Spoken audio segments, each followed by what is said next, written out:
Mes chers camarades, bien le bonjour, j'espère que vous allez bien, que vous nous suiviez ici en direct sur Twitch ou en rediffusion sur la chaîne Nota Bonus sur YouTube ou même en podcast puisqu'on est absolument partout. Aujourd'hui, nous allons parler de l'histoire méconnue de l'Afghanistan et pas avec n'importe qui, avec Didier Chaudet. Didier Chaudet qui est un géopolitologue spécialiste de l'Asie du Sud-Ouest, notamment de l'Iran, l'Afghanistan, le Pakistan, ainsi que de l'Asie centrale. D'ailleurs, il vit au plus près de sa spécialité, puisqu'il a par le passé vécu au Pakistan et en Afghanistan, et il réside aujourd'hui en Chine. Il est près de 22h chez lui au moment où on enregistre cette émission, et il s'est levé très tôt en plus ce matin, donc autant vous dire qu'il avait vraiment envie d'être là. En tout cas, Didier est attaché scientifique à l'IFAC, l'Institut français d'études sur l'Asie centrale, ainsi que dans différents think tanks, des groupes de réflexion qui visent à conseiller les pouvoirs publics sur certains thèmes.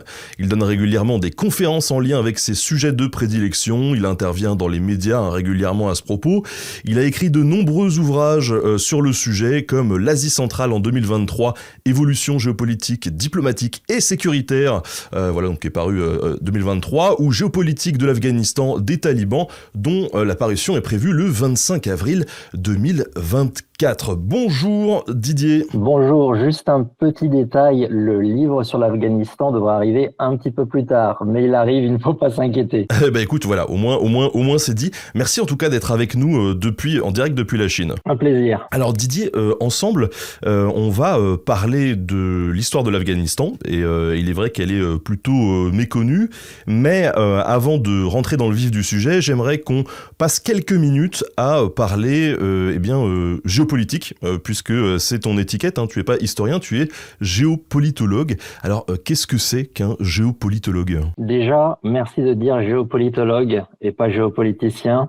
Je grince toujours un petit peu des dents quand je vois des gens qui sont pourtant bien formés accepter de se faire appeler géopoliticien dans les médias. C'est bien, ça nous agrandit, c'est sympathique.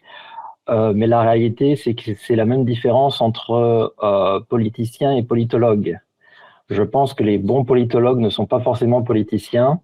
Donc, il y a l'action, il y a l'analyse. Le géopolitologue analyse. Et en fait, on a besoin de cette connaissance sur énormément de métiers, que ce soit chercheurs, consultants, les boîtes privées aujourd'hui ont besoin de savoir ce qui se passe dans le monde, diplomates bien entendu, journalistes évidemment. Donc en fait, beaucoup de personnes portant différentes casquettes peuvent être très clairement de très bons géopolitologues. Et alors, comment t'en es arrivé à être géopolitologue à temps plein ? Est-ce que c'est un truc où, comme tout petit, tu t'es dit, moi je veux tout comprendre au monde et le faire savoir aux autres ? J'ai compris que j'avais une attraction particulière pour le grand large, pour aller voir un petit peu ailleurs, pour aller voir aussi ce qui se passe dans les pays dont on me parlait dans les médias et qui était présenté souvent sous l'étiquette incompréhensible ou l'étiquette de la peur. Et moi, ça me gênait toujours un petit peu parce que tout peut s'expliquer, tout peut en tout cas se comprendre. On ne va pas le cautionner, on ne va pas le soutenir, mais il y a un processus historique, social, économique qui explique comment un pays, un groupe, une personne va d'un point A à un point B de sa vie. On ne peut pas dire que les mollahs en Iran sont fous, les mollahs sont le produit d'une histoire. Ensuite, qu'on ne soutienne pas leur position, bien entendu, pas de problème avec ça, mais malgré tout, ils existent. Et s'ils existent, c'est qu'ils sont le produit d'une histoire. Et c'est la même chose avec les talibans, avec les différents régimes de par le monde qu'on peut critiquer de façon très confortable en Occident. En fait, tout peut s'expliquer, il faut juste faire le travail nécessaire. Le géopolitologue, c'est comme l'historien, doit s'appuyer sur un certain nombre de choses pour faire son analyse, mais l'analyse peut se faire. Rien n'est incompréhensible. Et alors, du coup, l'historien, il va bosser sur certaines sources qu'on détaille régulièrement dans cette émission. Sur quoi il bosse, le géopolitologue ? Le géopolitologue a besoin de terrain, déjà. C'est essentiel à mes yeux. Et ce que ça veut dire, être capable de passer totalement pour un local quand on arrive sur place. Non, faut éviter le syndrome Dupont et Dupont. C'est dangereux. S'habiller en chinois de l'époque Ming quand on débarque à Shanghai dans les années 20, non, c'est pas une bonne idée. De la même manière, on reste malgré tout des étrangers quand on arrive sur place. On n'a pas besoin de parler la langue parfaitement bien. On n'a pas besoin de tout connaître sur le bout des doigts. Mais il faut avoir fait un peu de travail en amont. Et ensuite, il faut aller voir. Aller voir, ça n'est pas aller voir uniquement les classes privilégiées ou justement les think tankers, les universitaires, les journalistes. Mais parfois, on en apprend beaucoup avec Monsieur Tout-le-Monde. Pas juste avec le taxi, mais avec la dame, qui est la petite vieille dame qui vit dans l'immeuble dans lequel on vit. C'est mieux de rester quand même un certain temps quand on fait du terrain. Et c'est pour ça que j'insiste sur le fait qu'il faut en faire relativement jeune, parce qu'en effet, à 45-50 ans, on peut pas rester 3-6 mois quelque part, mais à 20, 25, 30, 32, 33, on peut encore le faire, et il faut le faire. Et avec le terrain, connaître les sources, les autres sources sur le sujet sur lequel on veut travailler. Journaux, entretiens, livres. D'autres personnes écrivent. Il faut réussir à ravaler un petit peu son orgueil quand on veut faire de la bonne géopolitique. Et ça veut dire écouter les autres, lire les autres, peu importe qu'on les aime ou qu'on les aime pas. Un certain nombre de personnes que je trouve brillantes intellectuellement sont humainement, on va dire, contestables. Mais ça n'empêche que le travail est bon et il faut respecter ce travail.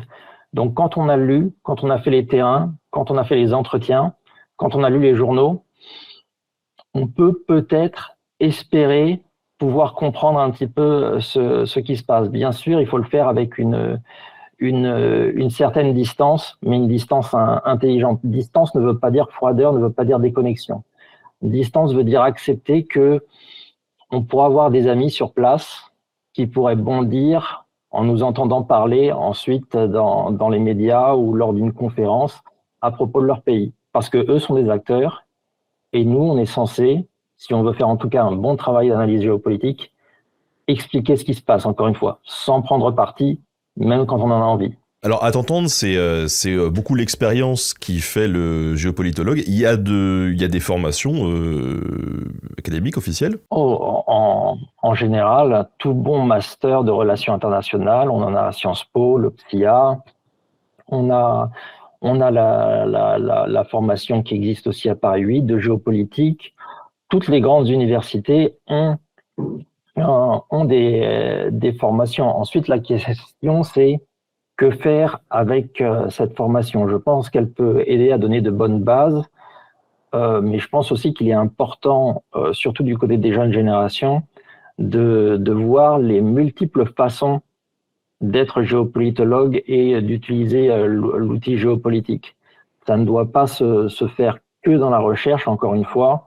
Le journaliste, le décideur économique a besoin aussi d'outils géopolitiques. Et en France, du coup, à ton sens, à toi, on en est où de l'état de la géopolitique et de l'approche de cette discipline? On a une chaîne YouTube qui est pas mal connue, qui s'appelle Mister Geopolitics. Oui, j'en ai entendu parler. En général, je vois, j'ai un certain espoir pour les jeunes générations et pour ceux qui se sont emparés des différents outils, YouTube, réseaux sociaux. Il y a un intérêt, il y a un engouement. Donc ça, c'est déjà très bien. Il faut avoir cette passion pour pouvoir faire des choses intéressantes. Maintenant, d'un point de vue intellectuel, je vois des personnes brillantes dans la jeune génération et chez les plus anciens. Dans la jeune génération, pour donner de bons exemples, parce que pour ce qui est de positif, je donnerai des noms sans aucun problème. Charlotte Thomas sur l'Inde, Michael Levystone de l'IFRI sur l'Asie centrale, David Turtry sur la Russie. Voilà des profils intéressants et qui représentent une nouvelle génération, nouvelle entre guillemets, mais qui apportent des choses très intéressantes, qui ont fait le boulot, c'est-à-dire qui ont fait les terrains, qui ont fait tout ce que j'ai évoqué. Et puis, on a aussi une génération un peu plus ancienne qui est très bonne aussi, qui a également fait le travail. Bon, on connaît les Olivier Roy, les Anne Niva, etc., qui ont fait le travail de terrain et le travail d'analyse. Moi, un des auteurs qui m'a motivé vers la voie géopolitique, c'est quelqu'un comme Gérard Chaliand. Le fait de Gérard Chaliand, même avant qu'il soit célèbre, ses bouquins écrits dès les années 80, on se rend compte qu'il est allé sur les terrains à chaque fois, qu'il est allé voir les guérillas dont il parlait, ça fait toute la différence. Donc on a énormément d'individus de qualité. Maintenant, est-ce qu'on a une école française de géopolitique? Est-ce qu'on a le sentiment d'une situation universitaire ou intellectuelle plus généralement où les gens se soutiennent, s'écoutent, créent vraiment une école française de géopolitique de la même manière qu'on a une école américaine autour du réalisme Mearsheimer, etc. Je n'en suis pas si sûr. Pour l'instant, il y a énormément de choses à construire. À mon avis, dans le débat intellectuel, je vois de bonnes individualités, je vois d'autres individualités qui sont plus présentes médiatiquement, mais qui sont pas forcément meilleures que les gens que j'ai évoqués. Trop de médias. Si vous entendez trop souvent un géopolitologue, ne le suivez pas forcément sur toutes ces idées. Les chaînes d'information en continu, à mon avis, tuent l'analyse géopolitique sérieuse. On ne peut pas quand on accepte que quelqu'un va vous parler le lundi de la Russie, le vendredi de l'Afghanistan et le dimanche de la Chine, de ce qui se passe au fin fond du Tibet, non, il y a un problème. On ne peut pas tout maîtriser. Si on représente une grande institution universitaire ou un grand think tank, quand on en est le directeur, ça, il n'y a pas de problème. On représente tous ceux qui travaillent pour nous. Mais quand on est un individu seul, c'est quand même un peu compliqué.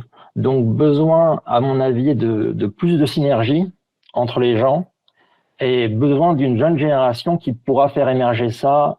C'est pour ça que je dis à ceux qui nous écoutent aujourd'hui, qui ont la vingtaine, vous êtes passionnés, vous êtes prêts à faire le boulot pour être bon, allez-y parce qu'on a besoin de vous, en fait. Et du côté francophone, on a vraiment besoin de vous. Alors, avant de glisser tout doucement vers le sujet du jour, l'histoire de l'Afghanistan, justement, tu as vécu par le passé en Afghanistan.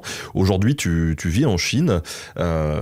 Comment ça se passe, la vie d'un chercheur étranger dans ces pays? Parce que j'ai eu quelques copains qui bossent en tant qu'historien et archéologue à l'étranger, et parfois, c'est pas toujours évident. Moi, j'ai une situation, on va dire, assez à part. Je suis en Chine d'abord pour raisons personnelles. J'en ai profité à partir de là pour développer une analyse sur certains pays environnements, travailler sur les tensions sino-indiennes, par exemple, travailler sur la politique chinoise en Afghanistan, au Pakistan, en Asie centrale. Après avoir été sur place en Asie centrale, en Afghanistan, au Pakistan, c'était intéressant de voir ce qui pouvait se passer de l'autre côté. Mais en fait, en général, des terrains peuvent avoir un caractère compliqué. Il faut savoir faire attention. Pas ici, pas en Chine, parce que je ne travaille pas déjà sur la situation intérieure de la Chine. Donc, au mieux, je suis la politique étrangère sur mes pays de prédilection, ce qui est pas vraiment problématique. Et dans les autres pays dans lesquels je me suis trouvé, c'est vrai que j'ai toujours fait extrêmement attention, mais sans avoir peur constamment. Parce qu'il faut, au bout d'un moment, arrêter de penser qu'on va forcément être traqué, qu'on va forcément être suivi. Et parfois, on est suivi juste pour des questions de protection. Parce que pour un certain nombre de pays, c'est beaucoup plus stressant d'avoir un étudiant, un chercheur, un journaliste qui a un accident dans ces pays-là. C'est plus stressant que quelqu'un qui fouillerait un petit peu, qui rencontrerait des gens pour faire ensuite remonter l'information, pour faire quelque chose de véritablement gênant pour les pays en question. On se fait parfois plus peur que ce qui se passe véritablement en réalité. Bien sûr, il faut faire attention. Très clairement, exemple très concret, Vous avez la double nationalité irano-française aujourd'hui. N'allez pas en Iran. Pas tout de suite, peut-être plus tard. Mais comme l'Iran ne reconnaît pas la double nationalité, si à côté de ça, vous travaillez sur des sujets qui seront vus comme sensibles, ça sera problématique. Si vous êtes beaucoup allé en Inde, le Pakistan, ça ne devrait pas être au top de votre liste de vacances, et vice-versa. Des choses toutes belles comme ça, mais qu'il faut prendre en compte.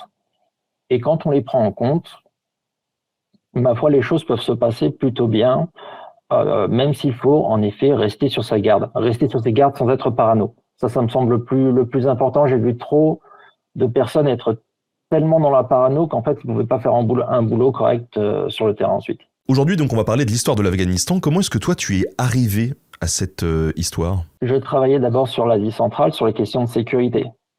Et j'ai compris que pour pouvoir travailler sur les questions de sécurité véritablement liées à l'Asie centrale, il fallait que je me penche sur l'Afghanistan.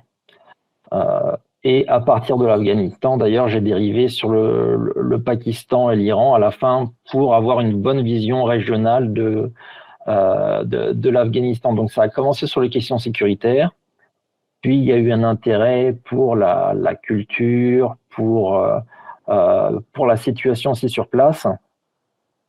Et l'Afghanistan, pour moi, c'est un bon exemple de tout ce qui est de tous les raccourcis qui peuvent être faits sur l'analyse géopolitique. Donc c'est un plat de fin gourmet quand on a envie de remettre quelques idées en place aussi. Donc c'est toujours sympathique, et c'est tout simplement comme le Pakistan d'ailleurs, comme l'Iran, ce sont des beaux pays intéressants, riches, dans lesquels on est très heureux de se rendre.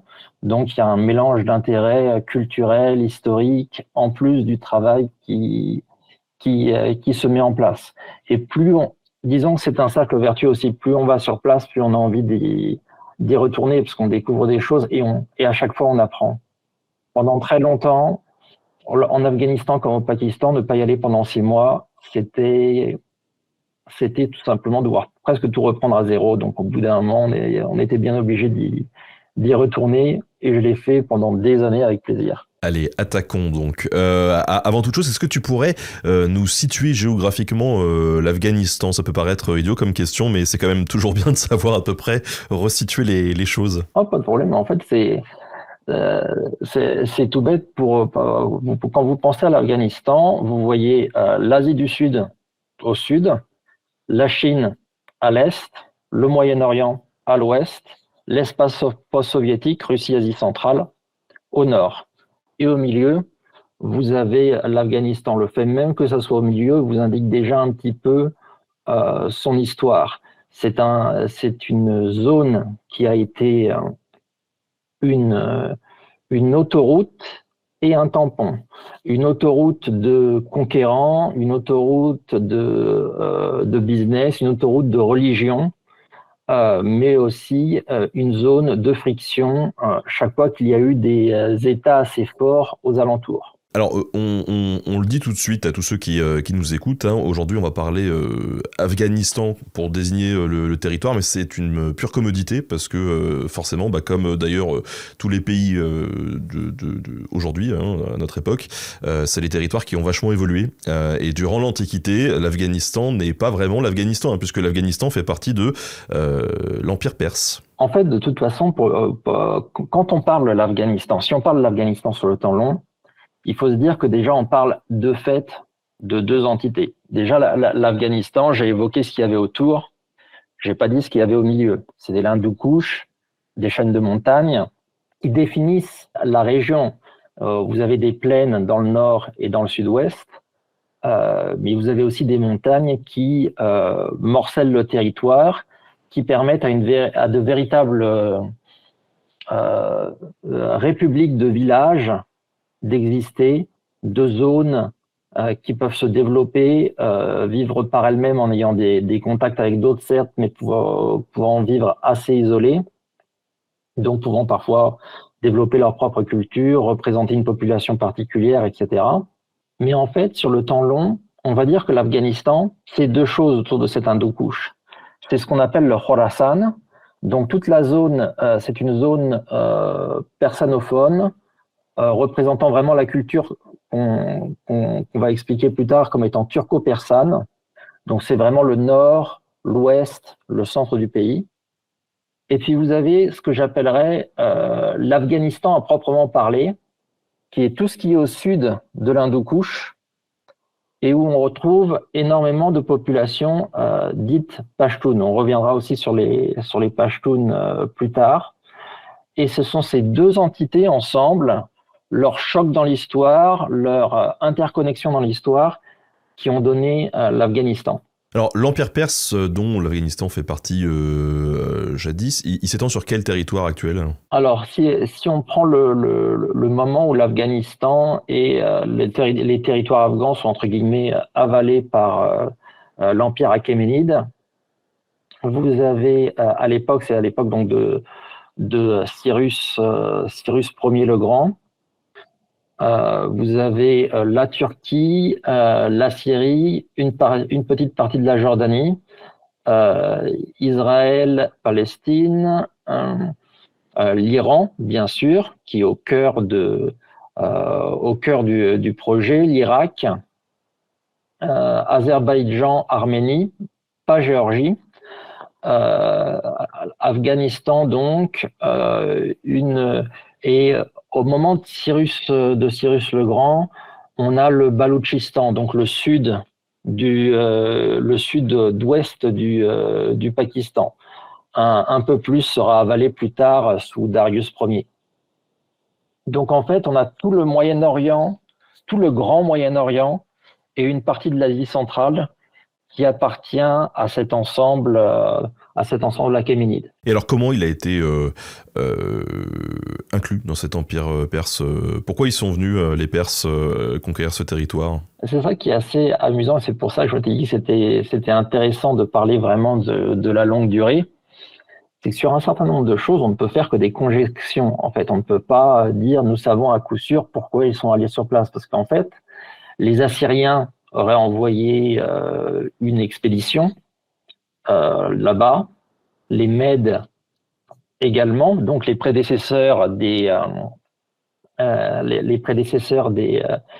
Achéménides, mais en fait, ils n'avaient pas vraiment réussi à prendre le territoire. Le passage assyrien serait arrivé en moins 700, donc là, on arrive déjà quand même dans un monde où en fait, on est dans la conjoncture, on est dans l'à peu près, on n'est pas sûr exactement. Mais en fait, quand on regarde une carte, et c'est pour ça qu'en fait, qu'est-ce que c'est la géopolitique ? C'est s'intéresser à un territoire, c'est forcément physique, et à des luttes politiques, à des tensions. Et les luttes politiques, d'abord, sont étatiques ou sont entre forces armées. Quand on regarde une carte de l'Empire achéménide, le cœur du territoire achéménide, c'est l'Iran, c'est la Perse. Et avec tout ce que je vous ai décrit, vous voyez rapidement que l'Iran est au milieu. Donc, vous avez une défense à l'ouest et à l'est. Vous avez des territoires qui ont été pris en plus, qui évitent tout passage intempestif, par exemple, de nomades, ce qui a été un problème pendant des siècles dans cette zone. Et c'est vrai que, à mon avis, ça peut s'analyser d'abord comme ça. Même si, bien sûr, le problème d'avoir un territoire aussi grand, ça a des risques. C'est-à-dire que et ça, c'est une tendance du territoire afghan sur le temps long. Si on ne s'en occupe pas, il peut y avoir de l'agitation. Après Cyrus Ier, vous avez la conquête achéménide de l'Égypte, qui dure un peu plus longtemps que prévu. Et là, vous commencez à avoir de l'agitation sur place dès cette période-là.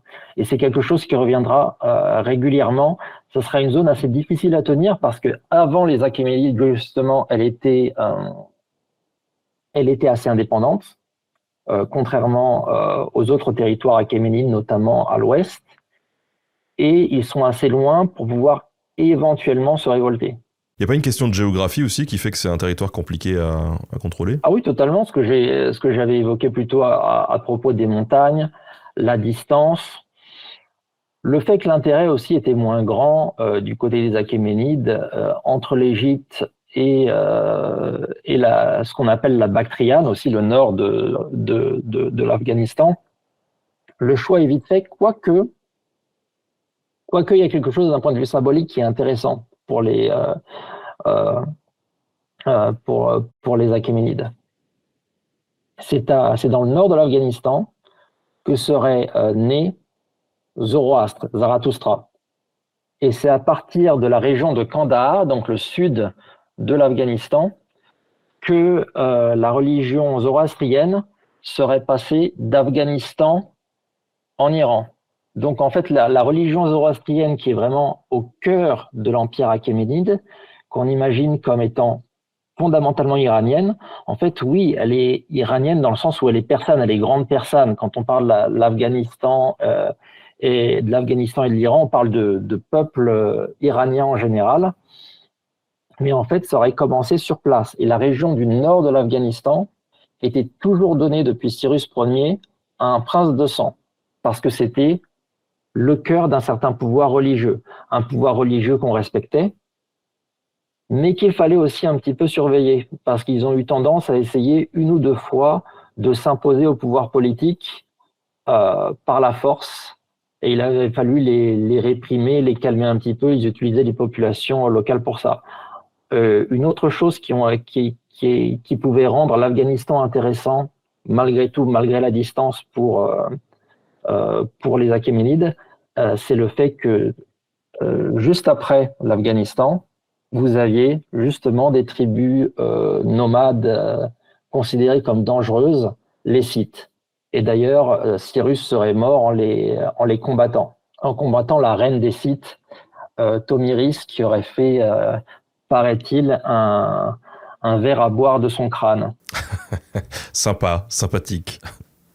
Et alors, il y avait une administration uniforme dans l'Empire perse ou pas? Et quelle place y avait l'Afghanistan? C'est un territoire qui avait un statut particulier ou? En fait, il faudra attendre à peu près.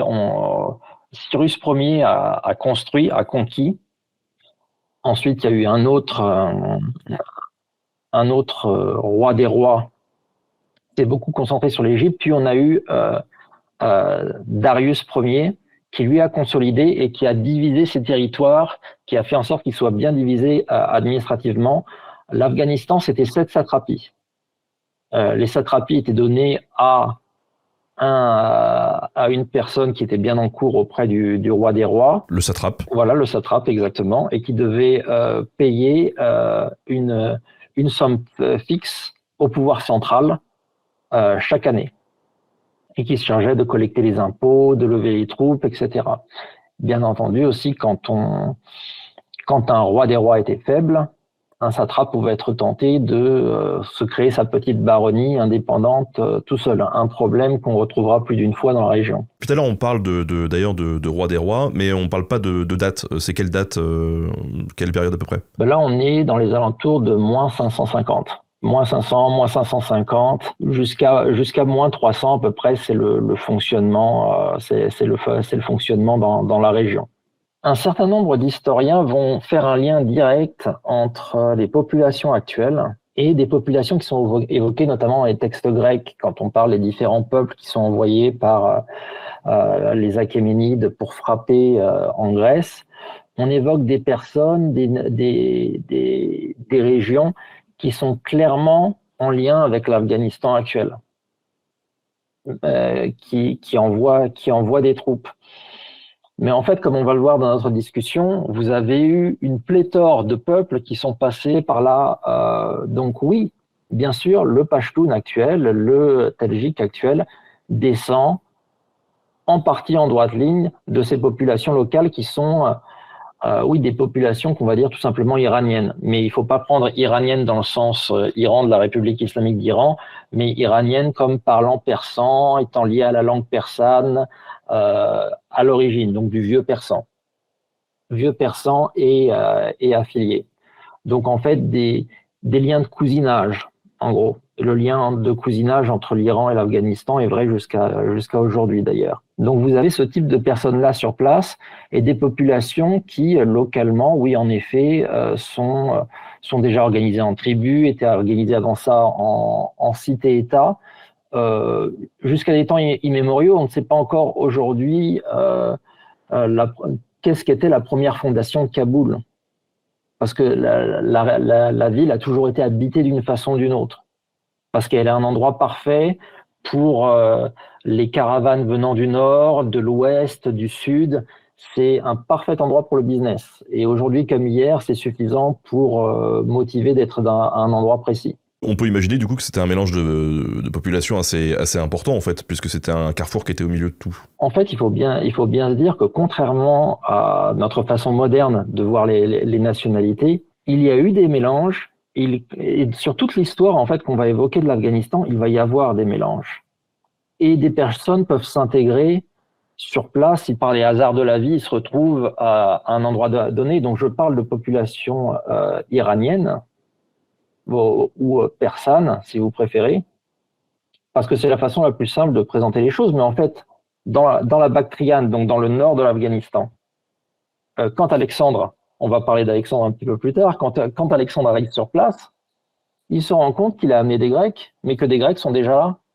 Parce que chaque fois qu'il y a eu une petite révolte en Asie mineure de Grecs contre le pouvoir achéménide, le pouvoir achéménide en retour, plutôt que de tuer des gens, prenait ces populations et les déplaçait à l'autre bout de l'Empire. On n'est plus tenté d'aller chercher des amis grecs de l'autre côté de la mer quand on est trop loin de la mer. Donc en fait, des gens se sont installés, sont venus avec leur culture, se sont mélangés en partie avec la population, plus ou moins, les Grecs plutôt moins que plus, mais ils étaient présents malgré tout. Donc oui, j'évoque une situation générale, population persane, mais en fait, à chaque fois, vous vous rendez compte qu'il y a des mélanges, qu'il y a des associations auxquelles on ne pense pas. L'idée de l'État, de la nation déjà entièrement construite n'existe pas. La nation est malléable, et ça on le voit ailleurs au Moyen-Orient. Ce n'est que bien plus tard dans le temps, pour des raisons politiques, l'impact de la notion d'État-nation, que les choses sont figées dans le marbre. Alors, tu as évoqué Alexandre le Grand, justement, il va passer par là, l'Empire perse d'ailleurs va disparaître. Comment ça s'est fait ? La disparition de l'Empire perse, en fait, je dirais que ça s'est fait en deux temps. D'abord, une guerre de roi à roi, donc sur tout l'ouest de l'Empire, Turquie, Proche-Orient, les 2/3 de l'Iran. Ce sont des guerres entre professionnels, entre militaires professionnels. Et ça, c'est géré assez rapidement par Alexandre le Grand. Je dirais qu'en 3 ans, en 3 ans, il a réussi vraiment à s'imposer. Mais ensuite, il est allé conquérir l'Est de ce territoire, et notamment l'Afghanistan. Et là, on est passé d'une guerre d'armée à armée à une guerre contre la population. Parce qu'en fait, quand les Grecs arrivent sur place, plutôt les Macédoniens arrivent sur place, ils font aussi une guerre à la religion locale, au zoroastrisme. Et ils sont extrêmement durs avec la population. Disons que la population locale s'est sentie dans une situation de résistance obligée pour la défense du zoroastrisme et pour la défense face à une armée qui débarquait. Encore une fois, oui, la guerre la guerre d'avant a duré a été assez courte. La guerre de roi à roi, la guerre sur la partie occidentale, c'était de mars 334 à mars 330. Et ensuite, il va falloir une guerre de 329 de moins 329 à moins 321 pour véritablement stabiliser juste la zone afghane et un petit peu centra-asiatique et on va dire maintenant pakistanaise. Parce que véritablement, là, c'est la population qui se sent attaquée. Il y avait deux situations aussi dans l'Empire achéménide. À l'ouest, on a des cités qui ont décidé d'abandonner la partie très vite, qui ont préféré se rendre plutôt que de résister. La zone afghane et ses alentours, ça a toujours été un peu plus le Far West, notamment dans la lutte constante contre les Scythes. Donc, c'était pas des gens qui étaient prêts à abandonner si facilement. D'ailleurs, le dernier roi des rois achéménide, si on accepte l'ordre naturel des choses, ce n'est pas Darius III, mais c'est Artaxerxès V, l'homme qui l'a tué, qu'on appelle souvent Bessus ou Bessos dans les livres d'histoire, qui était un cousin de Darius III, un cousin éloigné du roi des rois, et qui était à la tête de la satrapie du nord de l'Afghanistan, à la tête de la Bactriane.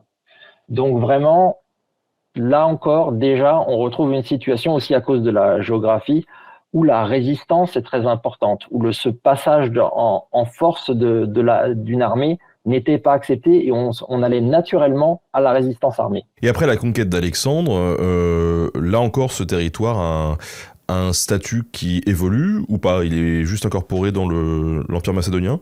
Il a un positionnement assez spécial, ne serait-ce que symboliquement par Roxane. Roxane, c'est la femme qu'il a épousée, soi-disant par amour, mais en fait c'était surtout une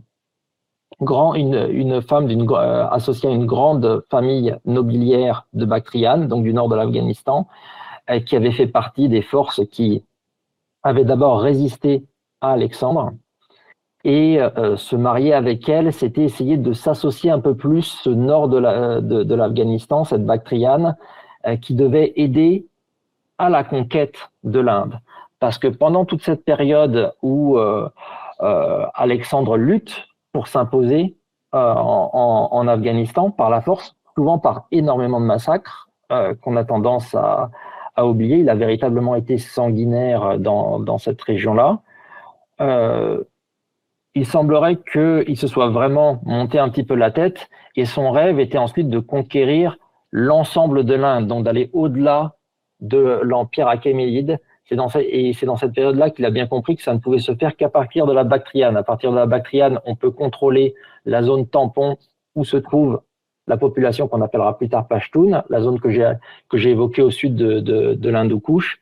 Et ensuite, on peut frapper en Inde. Mais il faut tenir la Bactriane, c'est un centre économique et militaire trop important si on veut conquérir l'Inde. Oui, et d'ailleurs Alexandre va échouer à conquérir l'Inde. Je vous invite à aller faire un petit tour sur la chaîne YouTube Nota Bene. C'est une petite chaîne d'histoire comme ça sur YouTube ou un podcast qui paye pas de mine. Mais on a notamment abordé la bataille de l'Idaps. Voilà, je vous invite à aller voir cet épisode. Et d'ailleurs on a fait un autre épisode sur les royaumes d'Iadoc et c'est pile dans la continuité de ce qu'on va raconter ici, puisque Alexandre meurt et à la mort d'Alexandre, eh bien ses généraux vont se disputer un petit peu, beaucoup, ce qui fait que l'Empire va éclater et plusieurs royaumes vont naître, les fameux royaumes d'Iadoc. Alors, que devient l'Afghanistan à la mort d'Alexandre ? Dès moins 321, il n'y a plus d'unité macédonienne, il y a ces tensions pendant 40 ans entre différents généraux d'Alexandre, et l'Afghanistan, en partie, tombe dans les mains de Séleucus. Je dis en partie, parce qu'en fait, encore une fois, il y a toute la zone sud de l'Afghanistan qui tombe en partie à cause d'une rébellion dans la zone du Pendjab, en Asie du Sud, le dernier territoire qu'Alexandre a pu conquérir avant de devoir rebrousser chemin en Asie du Sud. Et à partir de cette rébellion du Pendjab, vous avez un empire qui apparaît, l'empire Maurya, dans le nord de l'Inde, et ce territoire est capable de conquérir le sud, l'équivalent du sud de l'Afghanistan. Séleucus ne peut pas s'opposer à lui, donc il cède à cet empire sud-asiatique tout ce qui est au sud de l'Hindoukouche, et il obtient en échange la paix et 500 éléphants qu'il pourra utiliser dans ses guerres contre d'autres généraux grecs, macédoniens plutôt. Et en moins 250, vraiment pas de chance pour Séleucus, il continue à perdre du territoire, il perd cette fois le nord de l'Afghanistan, c'est la Bactriane qui déclare son indépendance, et le territoire parthe, qui est juste à côté, qui va permettre plus tard l'émergence de l'empire parthe qui posera tellement de problèmes aux Romains, le suit dans cette lancée, d'abord parce qu'il y a une relation de vassalité, mais ensuite très vite à l'intérieur du territoire parthe, il y a une déhellénisation qui se fait et un certain revanchisme pro-achéménide, pro-persan qui s'impose dans ce territoire parthe. Mais malgré tout, on va dire que jusqu'à moins 210, on voit que les Parthes et les Bactriens, même si les Bactriens, en fait, le pouvoir bactrien est grec, reste grec, alors que le territoire parthe, lui, se déshellénise beaucoup, malgré tout, il y a une entente entre eux pour résister à toute pression venant du territoire qui a été alloué à Séleucus. Et d'ailleurs, notamment les Parthes profitent allègrement des difficultés du territoire de Séleucus avec les Ptolémées d'Égypte pour pouvoir continuer à se renforcer, à s'agrandir. En fait, ces deux territoires, Parthes et le territoire parthe et le territoire bactrien, qui vont très vite entrer en compétition par la suite, réussissent à s'entendre correctement malgré leurs difficultés, malgré leurs divergences, tout simplement parce qu'ils profitent l'un comme l'autre de l'affaiblissement de voisins. L'empire Maurya que j'ai évoqué pour les Bactriens et le territoire de Séleucus pour les Parthes. Chacun cherche à s'agrandir. Entre moins 220 et moins 175, le territoire bactrien littéralement explose, parce qu'ils réussissent à avoir une certaine influence jusqu'à Kashgar, donc jusqu'au Xinjiang actuel, et ils réussissent à mener la conquête du nord de l'Inde. Mais là, on retrouve quelque chose qu'on va voir très souvent dans l'histoire afghane. À partir de ce territoire afghan, pas toujours le plus riche, on a réussi à avoir une conquête à l'extérieur, mais on s'y étend tellement qu'à la fin, on se fracture. Et de fait, il n'y aura pas un empire bactrien unifié, il y aura un empire indo-bactrien et un empire grec-bactrien par ailleurs, ayant une histoire relativement différente. Alors comment on va évaluer ce territoire jusqu'à l'arrivée de l'islam, puisque ça va être un gros morceau aussi, ça? Pour faire simple, on va voir régulièrement des invasions venant du nord, venant d'Asie centrale, qui vont casser des structures plus construites dans le territoire afghan, qui ont eu tendance à se surétendre, ou des territoires, un plutôt du côté parthe, de l'autre du côté bactrien, qui se sont tellement opposés les uns les autres qu'ils ne pourront pas résister à ce type d'invasion. J'évoquais les Scythes par avant, là c'est un autre type de site, c'est les Sakas, mais ce sont également des Scythes, qui ont profité du fait que les Parthes et les Bactriens se sont allègrement opposés les uns aux autres pendant trop longtemps, se sont épuisés, pour les envahir l'un comme l'autre. Ça casse le territoire bactrien, ça casse l'empire bactrien, mais les Parthes réussissent à résister, c'est difficile, mais ils réussissent à résister en rejetant ces sites dans des territoires qui sont aujourd'hui en Afghanistan, notamment Kandahar, notamment dans toute la zone pachtoune. Une des idées qu'on a par rapport à la population pachtoune en Afghanistan, c'est de dire qu'ils descendent en partie, et en partie seulement, des sites, qui sont normalement plutôt des centres asiatiques. Et régulièrement, sur toute l'histoire pré-islamique de l'Afghanistan, vous avez ces nouveaux États qui sont créés par ces structures, par ces tribus qui débarquent d'Asie centrale, qui s'installent, qui créent leur propre État. Ils s'étendent vers le sud, parce que en comparaison de l'Afghanistan, l'Inde, c'est beaucoup plus intéressant d'un point de vue financier, à piller, à conquérir. Donc on va vers le sud, on se surétend, on perd la possibilité de garder son territoire d'origine, et à la fin on s'installe en Inde. Les Scythes font ça, ceux qui vont créer l'empire Kushan font ça, et ainsi de suite. En fait, vous avez les Parthes à un moment qui ont aussi une petite structure qui s'appelle le royaume indo-parthe, comme il y a eu un royaume indo-bactrien. Et à chaque fois, c'est un petit peu la même histoire. Pression du nord, effritement en territoire afghan et au sud. Et de temps en temps, bien sûr, des pressions qui viennent notamment de l'ouest. Parce que le grand problème des Parthes et ensuite plus tard des Sassanides, c'est-à-dire de tous ces empires qui vont se fonder à partir de l'Iran, c'est d'être pris d'être pris sur deux fronts, entre d'un côté une puissance occidentale, Rome, et un empire à l'est issu de ces tribus centra-asiatiques, iranisées, etc. Ça a été notamment l'émergence des Sassanides après les Parthes, qui donc dégagent les Parthes et qui s'imposent à leur place. Ça a été le travail des Sassanides de casser l'empire Kushan. Empire Kushan qui, en fait, a eu un impact assez fort dans l'histoire de l'humanité, non seulement en aidant à maintenir les nouvelles routes de la soie, mais aussi en transférant le bouddhisme vers la Chine. C'est à partir de l'empire Kushan que ça s'est fait. Vous aviez aussi des Zoroastriens, des Hindous, mais le bouddhisme s'est vraiment énormément développé dans ce territoire. Donc c'était un bouddhisme de gens qui avaient repris l'alphabet grec et qui parlaient grec puis bactrien, qui s'étaient iranisés également.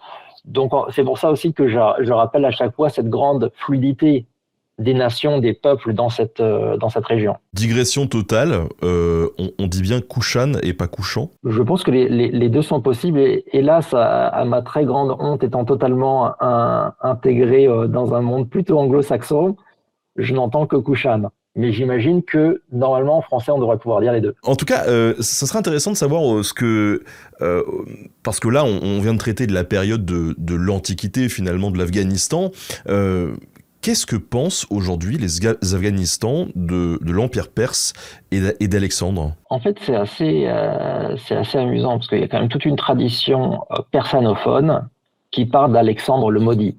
Parce que c'est vrai qu'il a détruit Persépolis, et j'ai évoqué les massacres qu'il a fait par ailleurs en Afghanistan.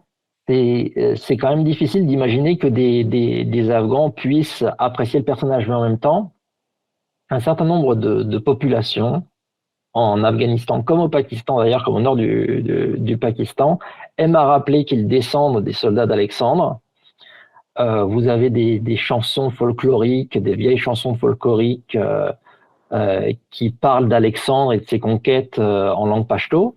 Et c'est vrai qu'il y a aussi toute une tradition islamique qui présente Alexandre comme une sorte de précurseur de l'islam, quelqu'un qui, sans connaître véritablement Dieu tel qu'il le définisse, s'est lancé à la conquête du monde pour unir tous les peuples et les présenter comme frères. C'est comme ça que la logique d'Alexandre / Iskandar dans le monde musulman a pu être présentée.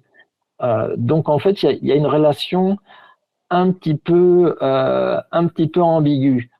Sur ce sujet, comme sur pas mal d'autres, en fait, ça ne sera pas exactement la même réponse selon le statut social, intellectuel et ethnique de votre interlocuteur en Afghanistan. Alors, est-ce que tu peux nous raconter un peu, même si tu as commencé à l'évoquer, comment l'islam est arrivé en Afghanistan, en fait ? Est-ce qu'il s'est installé d'un coup ? Est-ce que ça a été plus progressif ? Ça a été très progressif, et ça a été plus difficile qu'on en a pu souvent l'évoquer. Ça a commencé par un simple processus de conquête. Quand l'empire perse sassanide tombe sous les coups de l'invasion dite arabe. Je dis dite arabe parce qu'en fait, dans les troupes dans les troupes arabes, on pouvait trouver des anciennes troupes byzantines qui s'étaient converties après la conquête de la Syrie byzantine, par exemple. Donc, encore une fois, un plus grand mélange qu'on ne le pense. La logique d'abord était de faire ce qu'a voulu faire Alexandre au départ, pérenniser la conquête de cet ensemble anciennement achéménide associé à un monde persan en général. Mais la conquête s'est avérée plus difficile que prévu. J'ai évoqué l'Hindoukouche au début de notre discussion, donc toute possibilité de stabilisation de l'est de cet ensemble persan devait se faire au nord et au sud, pour être simple. Mais en fait, au sud, ça a commencé à partir de 642 après Jésus-Christ. Ça a été très compliqué parce que dans une zone d'un territoire qui s'appelle Saranj, entre l'Iran et l'Afghanistan actuel, il a fallu prendre et reprendre la grande ville de Saranj un nombre incalculable de fois. À peu près, il a fallu la prendre et la reprendre et lui imposer l'autorité, la nouvelle autorité musulmane pendant 10 ans à peu près, parce que chaque fois, c'était toujours la même chose. Combat, conquête, après une période de siège plus ou moins longue, victoire, paiement pour éviter toute difficulté, parfois un paiement très important, puis quand les troupes musulmanes partaient, de nouveau révolte. Et ça a été comme ça assez souvent, au nord comme au sud. Et quand on regarde la situation, 40 ans après cette entrée dans le territoire persan que j'évoque, Kaboul et le sud de l'Afghanistan n'ont pas pu encore être pris. Dans le sud, en fait, les forces arabes / musulmanes n'y arriveront pas pendant toute la période abbasside. Donc même en 750, l'affaire n'est pas réglée. Quant à la situation au nord, elle a été compliquée, elle a été aussi longue. Les troupes musulmanes ont pu profiter de divisions en interne, mais malgré tout, si on veut parler d'une véritable conquête d'une conquête vraiment concrète, claire, nette, précise, il faut attendre la bataille de Talas en 751, quand les troupes chinoises sont repoussées, troupes chinoises qui ont été appelées à l'aide par les forces locales centra-asiatiques et nord-afghanes.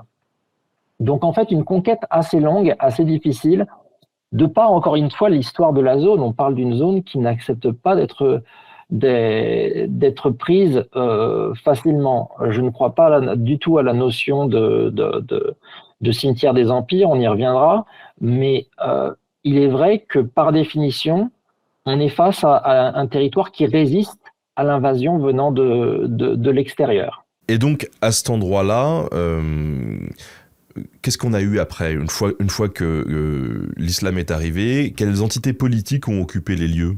Est-ce que ça a encore été débattu? En fait, au bout d'un moment, bien entendu, vous avez une consolidation de l'influence musulmane sur place et une islamisation, mais l'islamisation ne se fera vraiment totalement que par des dynasties locales. Et une fois le sentiment acquis par les élites locales que se convertir voulait dire non seulement garder leur influence d'origine, mais aussi s'intégrer de plein pied dans les élites des vainqueurs. Ça devenait plus intéressant. Donc, on a eu un bon exemple de ces conversions d'opportunités. En 737, vous avez le leader d'un des principaux monastères bouddhistes de la région qui a émergé pendant la période Kushan, dans le nord de l'Afghanistan, qui s'appelle Barmak, qui s'est converti et qui a entraîné à sa suite, bien sûr, toutes les élites du nord de l'Afghanistan.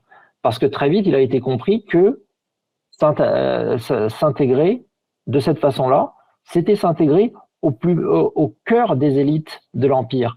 Omeyyades d'abord, Abbassides ensuite.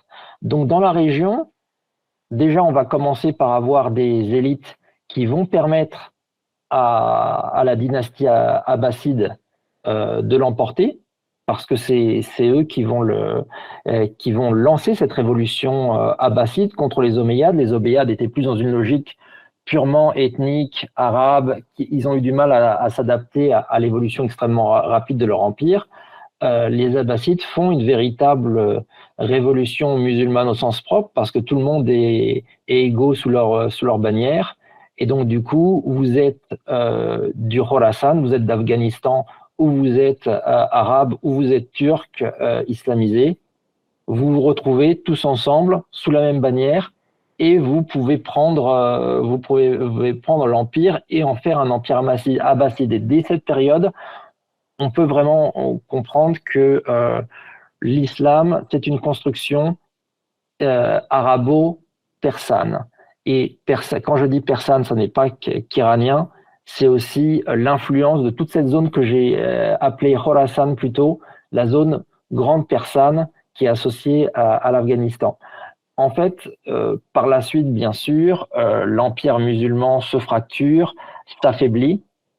L'empire abbasside a moins d'influence du coup sur ces territoires locaux qui regroupent l'Afghanistan actuel.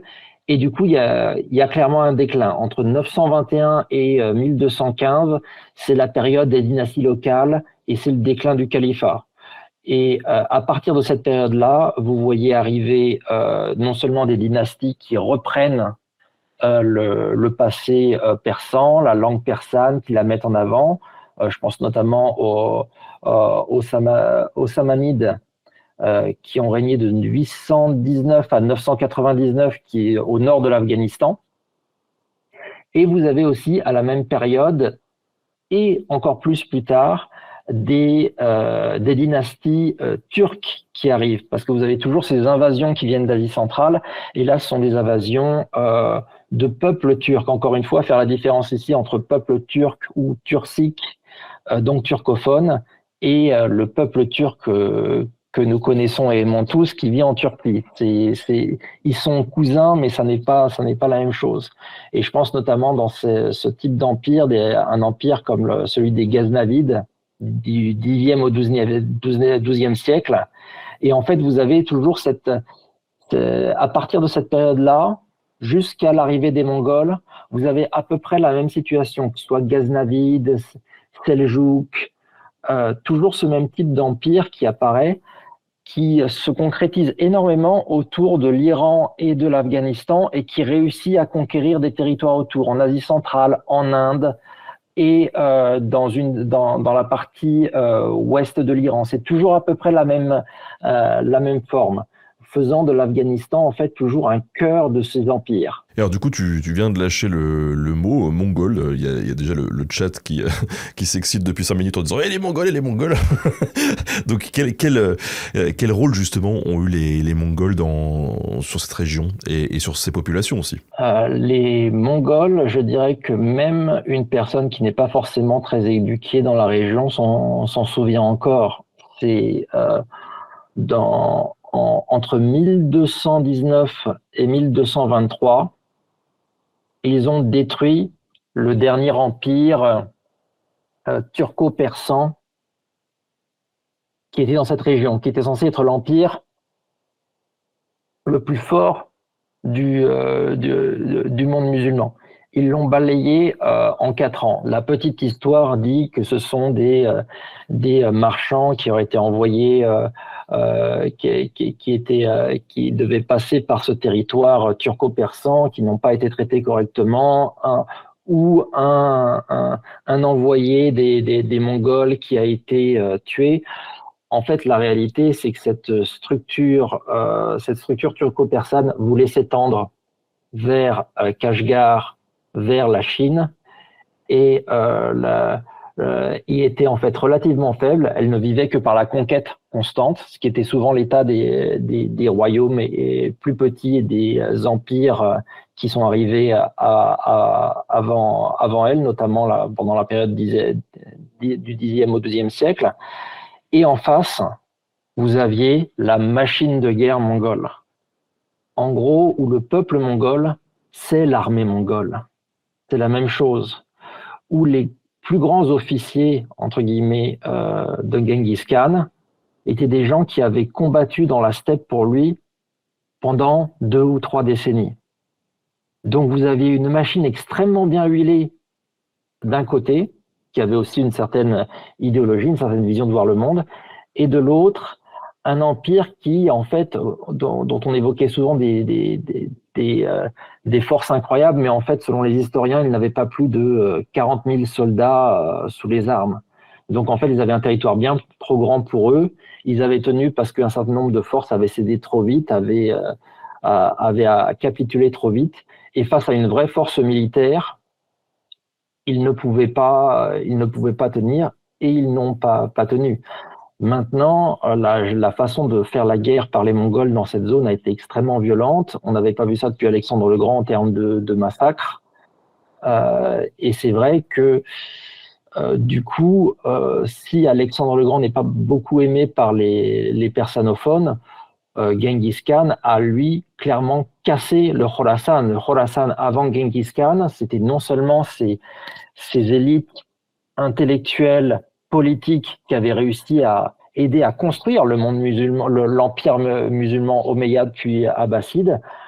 Après ça, ce sont des territoires qui ont été ravagés, ce sont des territoires qui ont été ravagés et qui ensuite remettront le couvert une deuxième fois quand ils seront confrontés à Tamerlan. Donc, même situation, disons que jusqu'au XVe siècle, jusqu'à la fin du XVe siècle, on a une situation comme ça. C'est des petits roitelets et des empires assez faibles face à des déferlantes de ce type. Durant le pré-entretien, tu disais que finalement cette zone, elle avait une capacité d'influence quand même non négligeable. Est-ce que tu pourrais nous en dire plus là-dessus ? C'est exactement ce que j'évoquais quand j'évoquais cette influence des élites de Khorasan, cette influence intellectuelle aussi, et le fait que le persan, le farsi, ait pu se reconstruire, être remis au goût du jour par les roitelets locaux à partir du Xe siècle.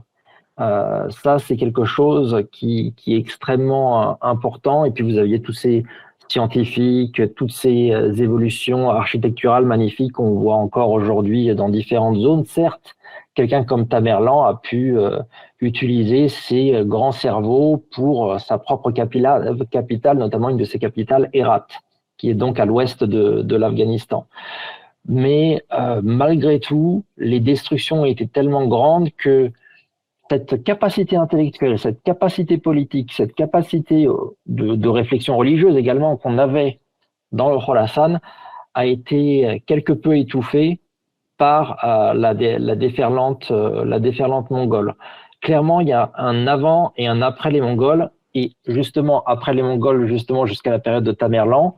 Donc, on a cette imposition d'un pouvoir de l'épée assez rude. Il faudra attendre le XVIe siècle pour que les choses changent. Et comment elles vont changer, justement ? Parce qu'en fait, cette fois, les empires nomades, c'est fini.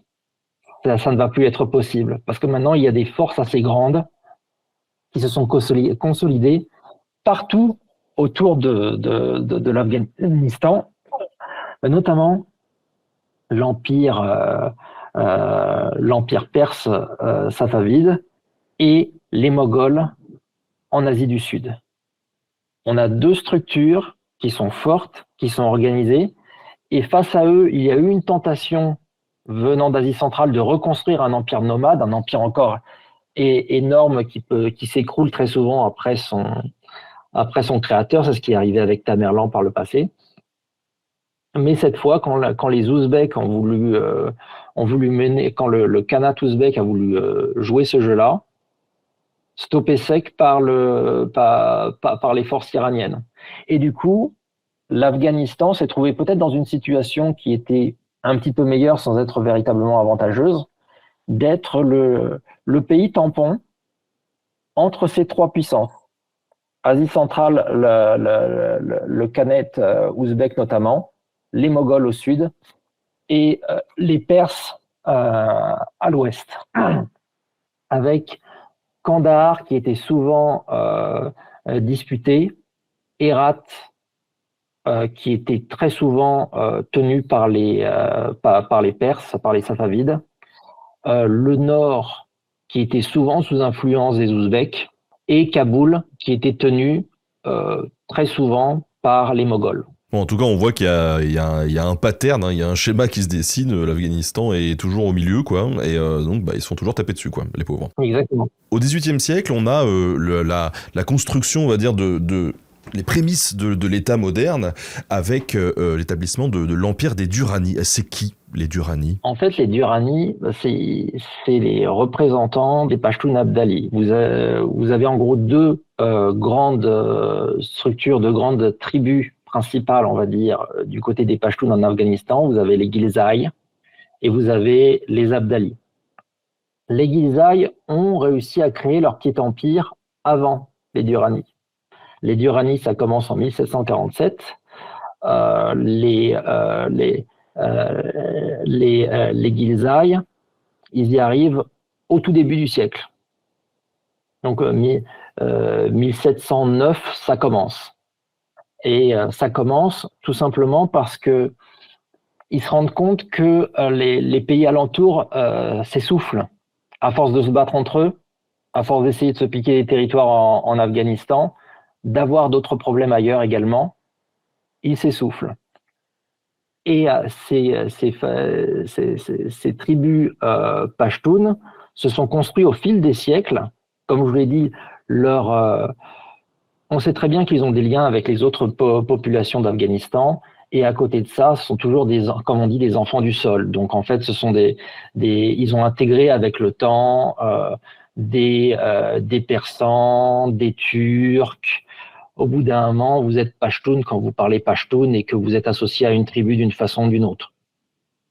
Parfois de façon un petit peu bricolée, mais très souvent, vous parlez Pashtun, ça passe, vous êtes un Pashtun, vous êtes associé à une tribu, vous êtes un Pashtun.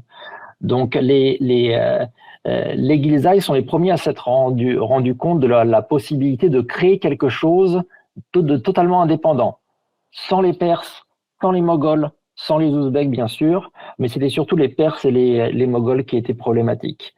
C'est Mirwais Khan qui réussit à monter cet empire, surtout en se rendant compte de l'affaiblissement des Safavides, de la grande faiblesse des Safavides.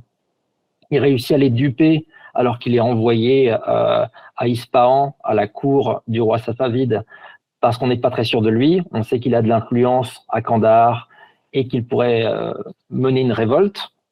Une fois à la cour du roi, il est assez bon pour faire comprendre au roi que la personne qui l'a envoyé en Iran est en fait la personne dont il devrait se méfier. Et en fait, il faudrait le renvoyer à Kandahar avec plus d'influence pour surveiller la personne qui était soupçonneuse contre lui. Ça a marché, un bagou extraordinaire. Il revient sur place et bien sûr, il comprend qu'il est face à un État faible. Donc, face à un État faible, on en profite. Il mène une révolte, il la gagne, et il la gagne si bien qu'en fait, entre lui et son fils, ils vont détruire l'empire safavide, ils vont conquérir Ispahan, si mes souvenirs sont bons, en 1722, mais ils ont fait ce que les autres ont fait avant eux, c'est-à-dire se surétendre sans forcément chercher à stabiliser, à construire, à installer une administration, à installer un fait accompli. Donc, très vite, l'empire s'est trop étendu et il s'écroule. Ça ne sera pas le cas avec les Durrani. Les Durrani, donc, pourquoi la date de 1747? C'est parce qu'en fait, l'empire Durrani commence avec Ahmad Shah Abdali, donc du clan Abdali, qui doit tout à celui qui a cassé l'empire des Ghilzai, qui a cassé le premier empire Pashtun que je viens d'évoquer. En fait, il était prisonnier politique à Kandahar. Les forces revanchistes persanes qui ont repoussé les Afghans Ghilzai d'Iran attaquent l'ouest de l'Afghanistan. Ils arrivent jusqu'à Kandahar. Ils trouvent ce futur empereur afghan, alors tout jeune homme, en prison. Ils le libèrent et ils l'intègrent, comme beaucoup de personnes de sa tribu, dans l'armée persane, parce qu'ils les voient comme des combattants solides. Et ils le sont. Ils seront très utiles, notamment, c'est le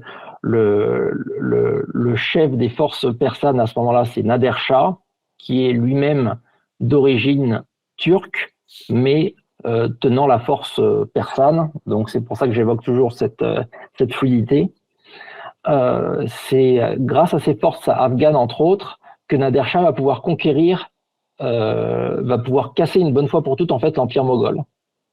Il envahit l'Inde, il pille allègrement, il revient ensuite en Iran. Mais Nader Shah est comme l'ennemi Pashtun qu'il a liquidé, et comme bien d'autres combattants avant lui, il a vu trop gros, il a voulu jouer à Alexandre, il n'a pas pu être Auguste.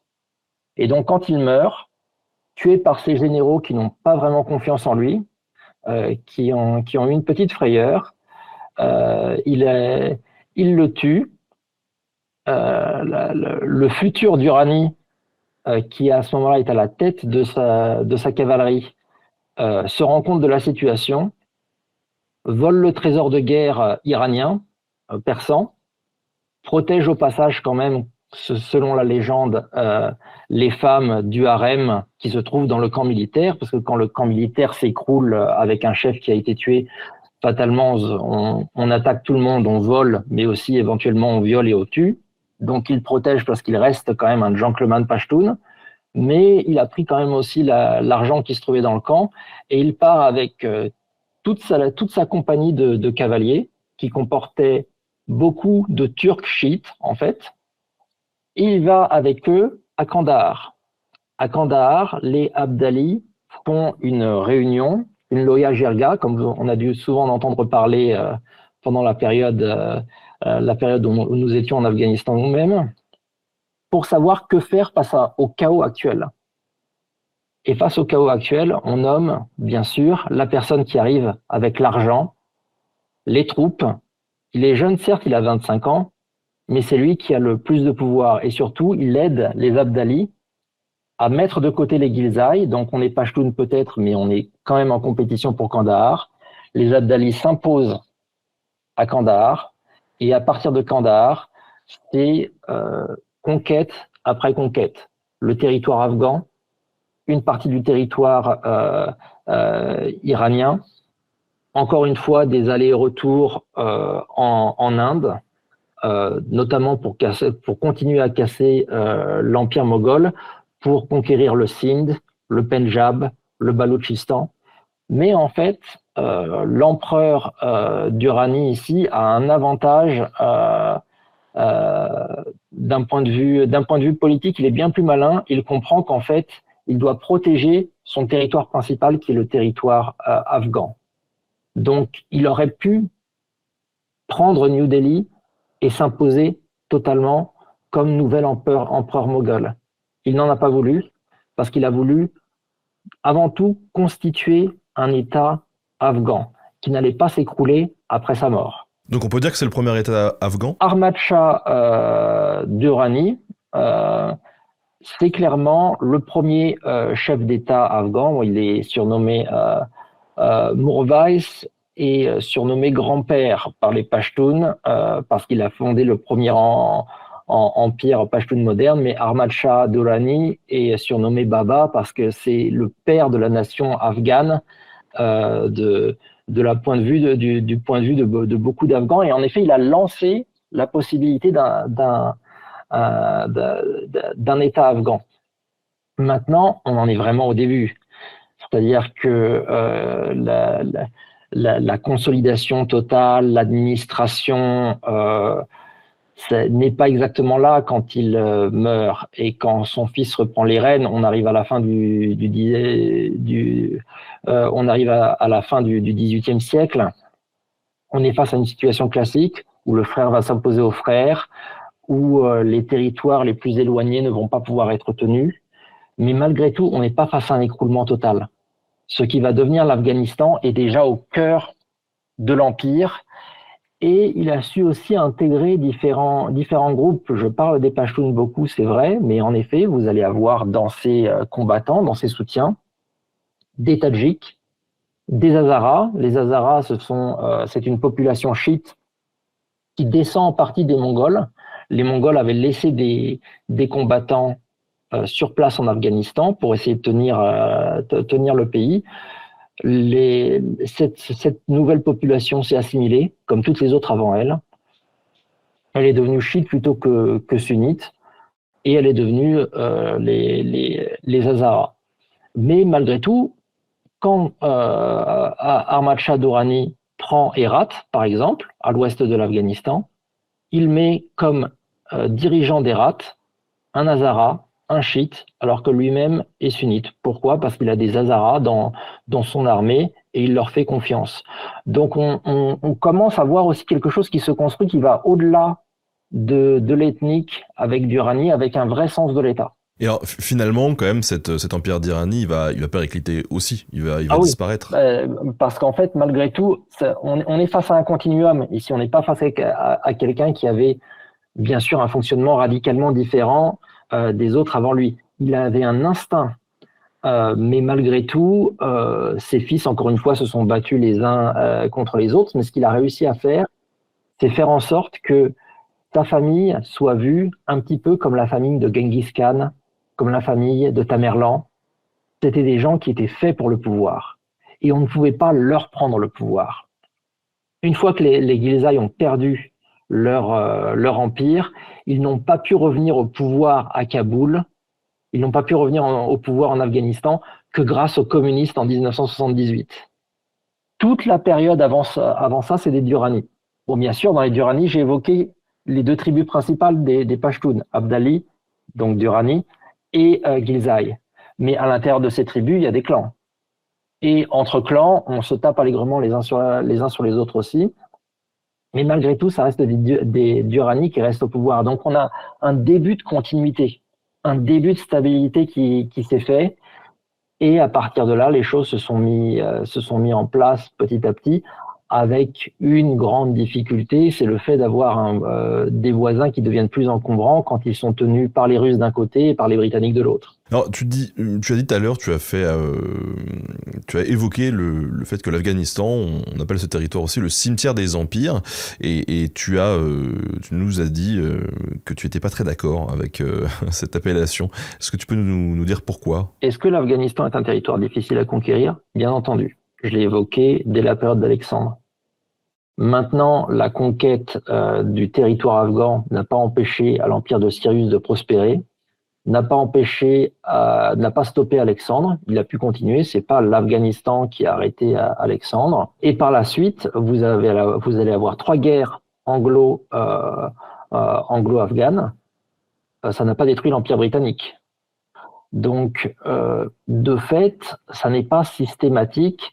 Présenter les choses de cette façon-là, il y a toujours un côté un petit peu orientaliste. Dès qu'on parle orientaliste dans le mauvais sens du terme, dès qu'on parle de l'Afghanistan, c'est ces combattants durs, mystiques, un peu fous, qui ne feront jamais la paix.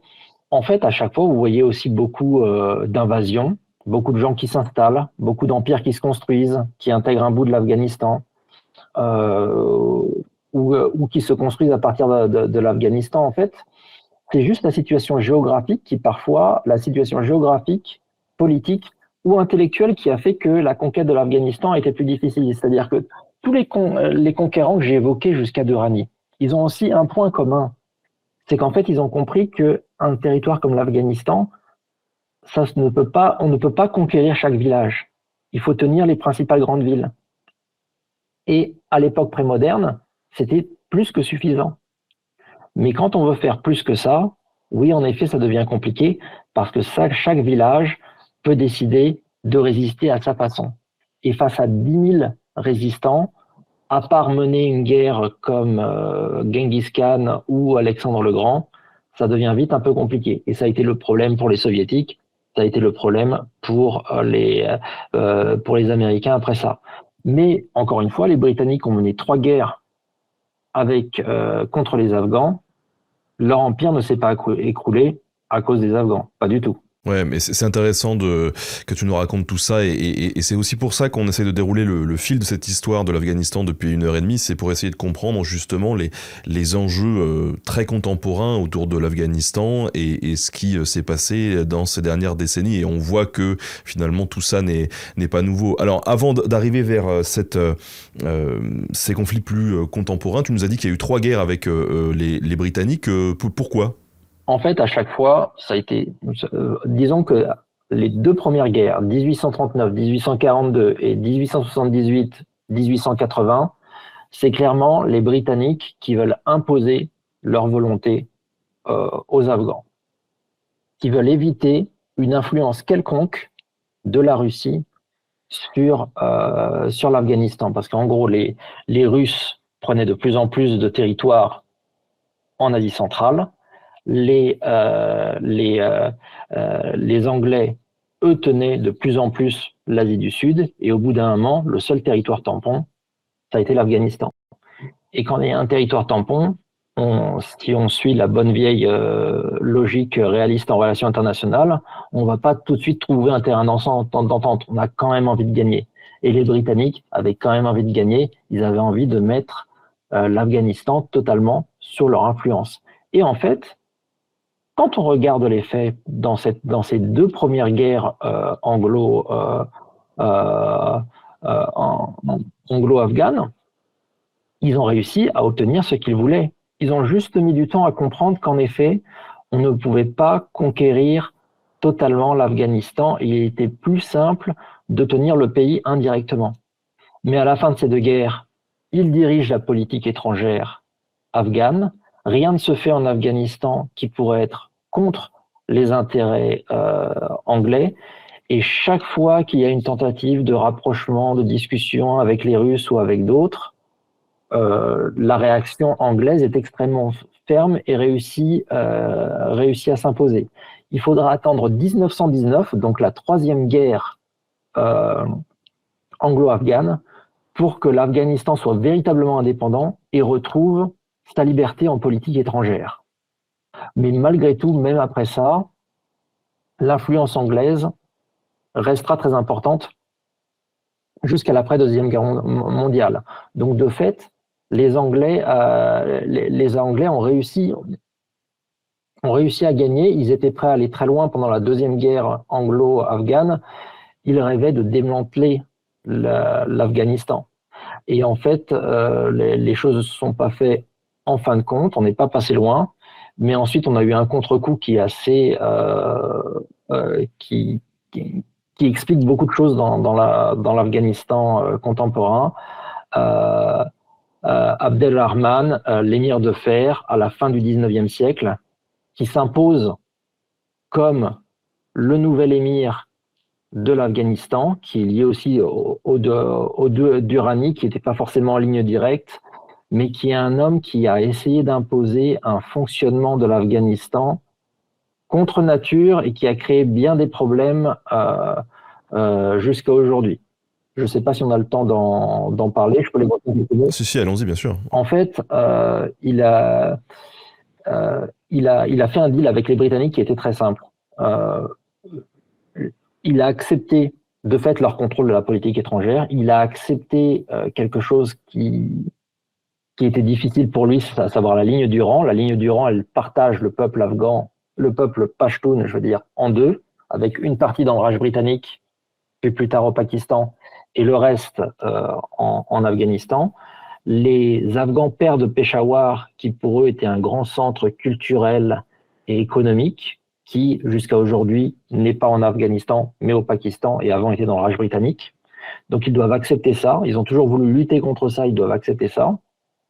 Mais en contrepartie, le chef, l'émir d'Afghanistan, a le droit de faire ce qu'il veut à l'intérieur de ses frontières. Et, soit dit en passant, par la même occasion, il a pu assurer une bonne fois pour toutes le contrôle d'Hérat face aux ambitions iraniennes qui étaient elles-mêmes soutenues par les Russes. Donc, l'émir d'Afghanistan a pu jouer aussi de ces tensions entre Russes et Anglais. Et à l'intérieur du territoire, il mène une politique extrêmement rude visant à centraliser le pouvoir. Il mène l'équivalent de 40 guerres intérieures. Et il n'hésite pas à faire des coups de pub extrêmement, des coups marketing pour lui extrêmement limites. Par exemple, mener une guerre sainte contre les Hazaras. Les Hazaras sont chiites, il est sunnite, il veut se présenter comme le chef de tous les sunnites afghans. Donc, il les déclare non musulmans. Et les déclarer non musulmans, ça veut dire mener une guerre à mort contre eux, où on peut les mettre en esclavage. Donc, on se retrouve à la fin du 19e siècle avec des marchés aux esclaves à Kaboul vendant des enfants hazaras suite à ce type de guerre. Et en fait, sa méthode perverse mais efficace était la suivante. On casse un peuple, une région, un village. Et ensuite, on se sert de ces gens qui ont été cassés, qu'on a ravagés, qu'on a matraqués militairement. On les intègre pour les pousser à fracasser le prochain. Donc, il a commencé avec les Pashtuns. Il a commencé avec les Ghilzai, qui avaient été la principale force anti-britannique pendant les 2 premières guerres anglo-afghanes. Mais chaque fois, ça a été le diviser pour mieux régner. Il a opprimé les Pashtuns, mais a utilisé les Pashtuns pour opprimer les autres minorités, donc Tadjiks, Ouzbeks. Mais il a dit aux Tadjiks et aux Ouzbeks, vous au moins vous êtes sunnites, on va écraser tous ensemble les chiites. Et ensuite, après avoir écrasé les chiites, il y avait une petite minorité non musulmane, païenne, les kafirs, pas loin de Kaboul. Guerre, djihad aussi contre eux. Par contre, on ne les transforme pas en esclaves parce qu'on veut les convertir. Donc on les convertit et ça a donné parmi les meilleurs soldats de l'Afghanistan ensuite au 19e et au 20e siècle. Mais on a une personne du coup qui a fait ce qu'on appelle du colonialisme intérieur, qui a ramené tout le pouvoir à lui et qui a utilisé ce pouvoir pour mener une politique extrêmement conservatrice par rapport à la population et refusant le développement économique en interne. Pas de voie ferrée, pas de développement économique quelconque, pas d'investissement étranger.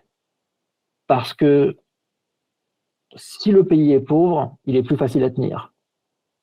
Donc, il est pauvre, il est conservateur, il est ultra-religieux, mais avec une religion qui est totalement tenue par le pouvoir. C'est le pouvoir qui décidait qu'est-ce qui faisait un bon religieux ou pas, parce que le pouvoir payait les chefs religieux.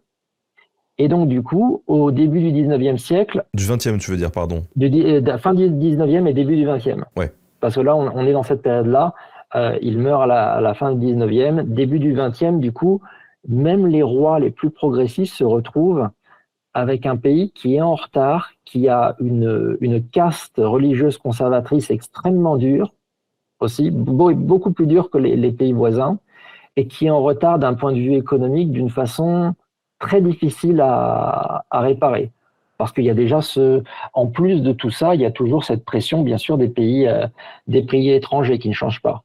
Et du coup, on rentre au XXe siècle. Certes, après 1919, le pays est soi-disant indépendant. Mais ensuite, chaque fois qu'il y a une tentative progressiste par rapport aux droits des femmes, par rapport au développement économique, tout simplement, au développement économique et à la modernité, il y a un blocage d'une partie de la population qui a été rentrée dans cette matrice ultra-conservatrice, qui correspond certes à la mentalité des villages, mais qui bloque la possibilité de développement de l'Afghanistan. L'Afghanistan pouvait être une autoroute pour connecter les différentes zones. À la fin, on a une sorte de trou noir qui apparaît au début du XXe siècle, qui n'a jamais réussi totalement à se construire comme zone et économiquement viable. Parce que comment ça va évoluer au cours du XXe siècle, du coup? En fait, on est vraiment dans cette situation où des rois essayent de temps en temps de mener des réformes. Ils veulent le faire rapidement ou ils veulent le faire doucement selon leur propre instinct. Et en fait, c'est vrai, ça reste vraiment compliqué. Il y a toujours cette chape de plomb aussi qui vient du côté des Britanniques. Donc du coup, à chaque fois, alors qu'il y a quelque chose qui pourrait permettre de mettre les conservateurs de côté, et d'unir nationalistes, progressistes et conservateurs dans une lutte nationale. Ça aurait pu être fait pendant la Première Guerre mondiale. D'ailleurs, bien avant, la Troisième Guerre anglo-afghane aurait pu arriver plus tôt pour essayer de récupérer Peshawar. Il y aurait pu avoir un soutien plus grand aux forces indépendantistes dans le sud, en Asie du Sud, ce qui était quelque chose de bien vu par les progressistes. Rien n'a été fait dans ce sens-là. Et en fait, à chaque fois, on s'est trouvé face à un pouvoir qui ne pouvait pas ou qui ne voulait pas moderniser le pays et qui du coup est retombé sur ce que les ancêtres de la deuxième moitié du 19e siècle ont fait, chercher des patrons étrangers. Avant, c'était russe et britannique, et ensuite, ça a été américain contre soviétique. Jouer les uns contre les autres, essayer d'obtenir le meilleur des uns et des autres. Et le problème dans ce genre de situation-là, par le passé comme au XXe siècle, c'est qu'à force de jouer, on peut se brûler les ailes. Développement d'une tendance communiste chez certains en Afghanistan. Retour de l'Afghanistan comme pomme de discorde entre deux grands blocs de grande puissance, et jusqu'au moment fatidique où les forces progressistes ont été assez radicales, ont soutenu d'abord une première révolution, même si c'était une révolution non violente à la fin des années 70, au début des années 70, puis à la fin des années 70, débordement sur la gauche par les communistes, et on arrive aux communistes à Kaboul, qui s'opposent les uns aux autres, parce qu'à chaque fois, il y a deux partis communistes en Afghanistan qui représentent en fait deux tendances différentes, deux groupes de personnes différentes en Afghanistan, et les soviétiques débarquent pour rétablir l'ordre. Et c'est la guerre dont on n'est jamais totalement sorti jusqu'à aujourd'hui. Alors parle-nous justement un petit peu de tout ça. En fait, on était vraiment dans un jeu géopolitique classique, hélas, pour l'Afghanistan, pour le meilleur comme pour le pire, avec d'un côté un désir du côté des Russes, des Soviétiques, de s'imposer en Afghanistan pour peut-être déstabiliser le Pakistan et pour tenir aussi face à cette révolution iranienne qui faisait peur aussi du côté des Soviétiques. Et de l'autre, du côté occidental, il y avait le rêve de transformer l'Afghanistan en Nouveau-Vietnam pour les Soviétiques. Donc soutien total à des forces islamistes, qui s'opposent radicalement aux communistes, qui sont très vite surinvestis parce que ce sont les plus déterminés dans une situation de guerre civile. Hélas, on n'a plus le choix entre différents types de modérés. On a les partisans du pouvoir à Kaboul, et qui sont bien trop durs pour énormément d'éléments conservateurs et énormément d'éléments ruraux en Afghanistan d'un côté. Et de l'autre, on a des islamistes souvent liés à l'ISI, au service secret pakistanais, parce que tout simplement, depuis les années 50, l'Afghanistan et le Pakistan étaient aussi dans leur propre mini-guerre froide, parce que du côté de Kaboul, on voulait récupérer tous les territoires pashtuns qui étaient tenus par le Pakistan. Et si on écoutait les nationalistes pashtuns jusqu'au bout, il fallait comprendre qu'ils voulaient aussi récupérer le Baloutchistan parce que ça a été dans leur empire une fois de temps en temps. Et à la fin, ils réclamaient l'équivalent de 60% du territoire pakistanais. Vous imaginez que les Pakistanais n'étaient pas très chauds. Donc du coup, quand les Afghans soutenaient des indépendantistes pashtuns, donc nationalistes, ethno-nationalistes, les Pakistanais, eux, cherchaient des alliés en rejetant normalement le nationalisme, donc ils se sont tournés vers les islamistes. Et dès les années 70, du coup, ils ont des liens avec Ahmad Shah Massoud, le Tadjik, mais surtout Hekmatyar, Gulbuddin Hekmatyar, le Pashtun, qui est extrêmement violent et qui représente une tendance désastreuse de cette guerre civile, de cette guerre civile afghane derrière la lutte entre grandes puissances. Parce qu'en fait, Hekmatyar fera autant la guerre aux autres personnes s'opposant aux soviétiques qu'aux soviétiques eux-mêmes. Et d'ailleurs, pour la petite histoire, Massoud aussi défendra d'abord ses propres intérêts et préférera faire la paix parfois avec les soviétiques, laissant les soviétiques du coup attaquer d'autres Afghans, plutôt que de mener la lutte contre l'envahisseur. Donc en fait, du point de vue américain, on s'imaginait que la guerre allait durer pendant très longtemps. En fait, c'est non seulement le départ des soviétiques, mais c'est l'effondrement de l'Union soviétique qui fait que le Kaboul pro-soviétique, pro-russe ou en tout cas anti-moudjahidine s'écroule. Donc normalement, on devrait se dire c'est bon, c'est la fin, un camp a gagné, tout va bien. Mais je vous ai évoqué ces tensions entre leaders djihadistes, entre leaders anticommunistes pour une bonne raison. C'est qu'en fait, au moment où le pouvoir communiste s'écroule, le pouvoir soutenu par Moscou s'écroule, les combattants anticommunistes se battent entre eux. Se battent entre eux pour s'imposer. Encore une fois, le pire dans cette histoire, ça reste quand même Hekmatyar qui avait décidé de prendre tout le pouvoir pour lui très clairement. C'était un nouvel émir de fer par bien des points. Massoud et d'autres essayaient de trouver un terrain d'entente, mais malgré tout, eux-mêmes n'ont pas hésité aussi à combattre leurs ennemis de façon extrêmement violente. Donc, toutes les destructions qu'on a pu voir à Kaboul, les images de destruction de Kaboul que vous avez pu voir pendant des années, ce n'étaient pas des destructions faites par les soviétiques, c'est des destructions faites par des résistants qui se tiraient dessus entre eux avec les armes qu'on leur avait si gentiment données, que ce soit nous, les Occidentaux, les Saoudiens, les Pakistanais, etc. En gros, c'est à partir de 92, ça, c'est ça? Voilà, c'est à partir de 92. Et c'est dans cette période-là qu'émergent les talibans. Qu'est-ce que c'est les talibans? C'est avant tout une réaction. Les talibans eux-mêmes se présentent comme des combattants anticommunistes de la première heure, mais se considèrent comme des combattants anticommunistes sérieux et toujours idéologiquement motivés.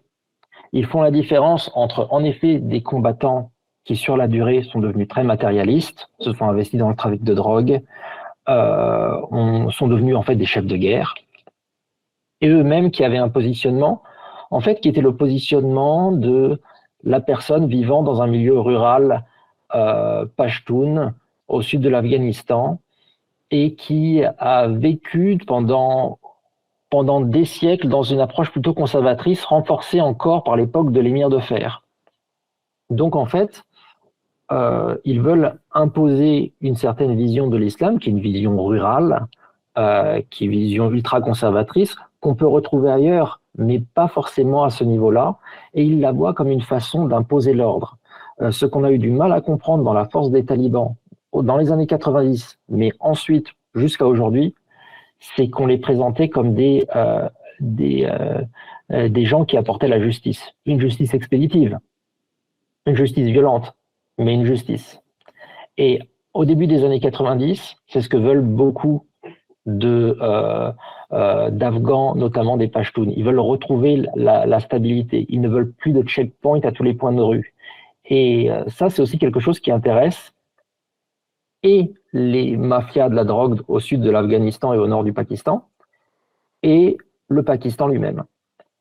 On a toujours tendance à oublier les grands trafiquants de drogue, mais ils sont vraiment devenus une force incontournable pendant les années 80 dans la lutte contre les soviétiques. C'est en partie la drogue, c'est en partie l'héroïne qui a cassé le soldat soviétique.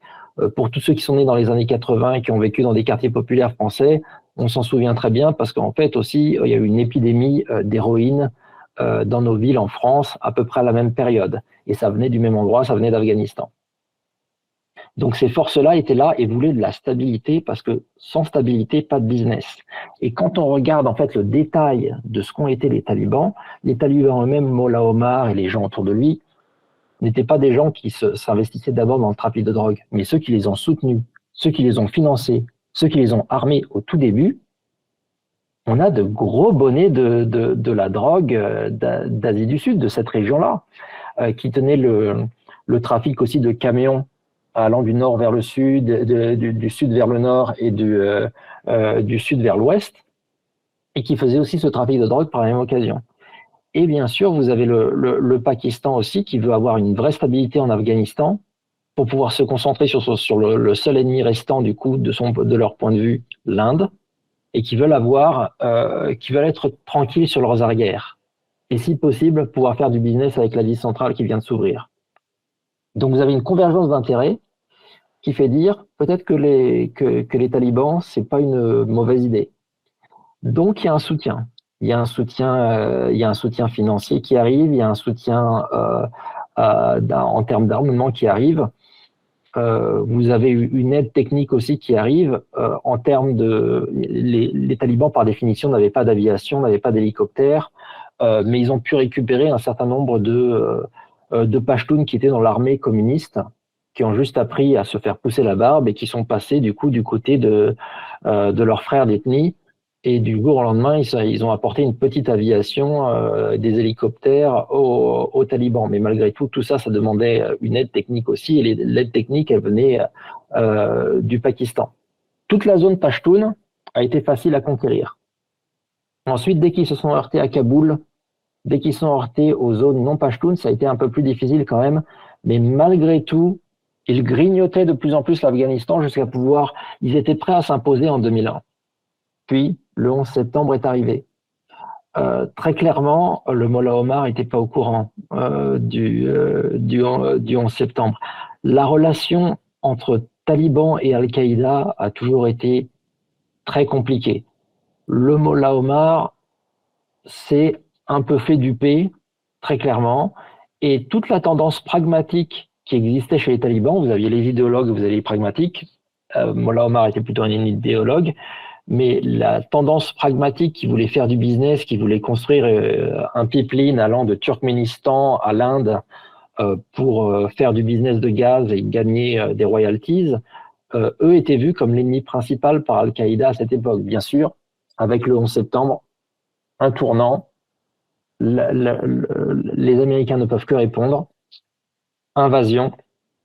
Et le seul problème, c'est que quelque part, personne n'a écouté les historiens, les sociologues, les géopolitologues qui connaissaient un petit peu la région et qui mettaient en garde sur un certain nombre de petits problèmes, notamment rester sur la logique émir de fer, pouvoir central.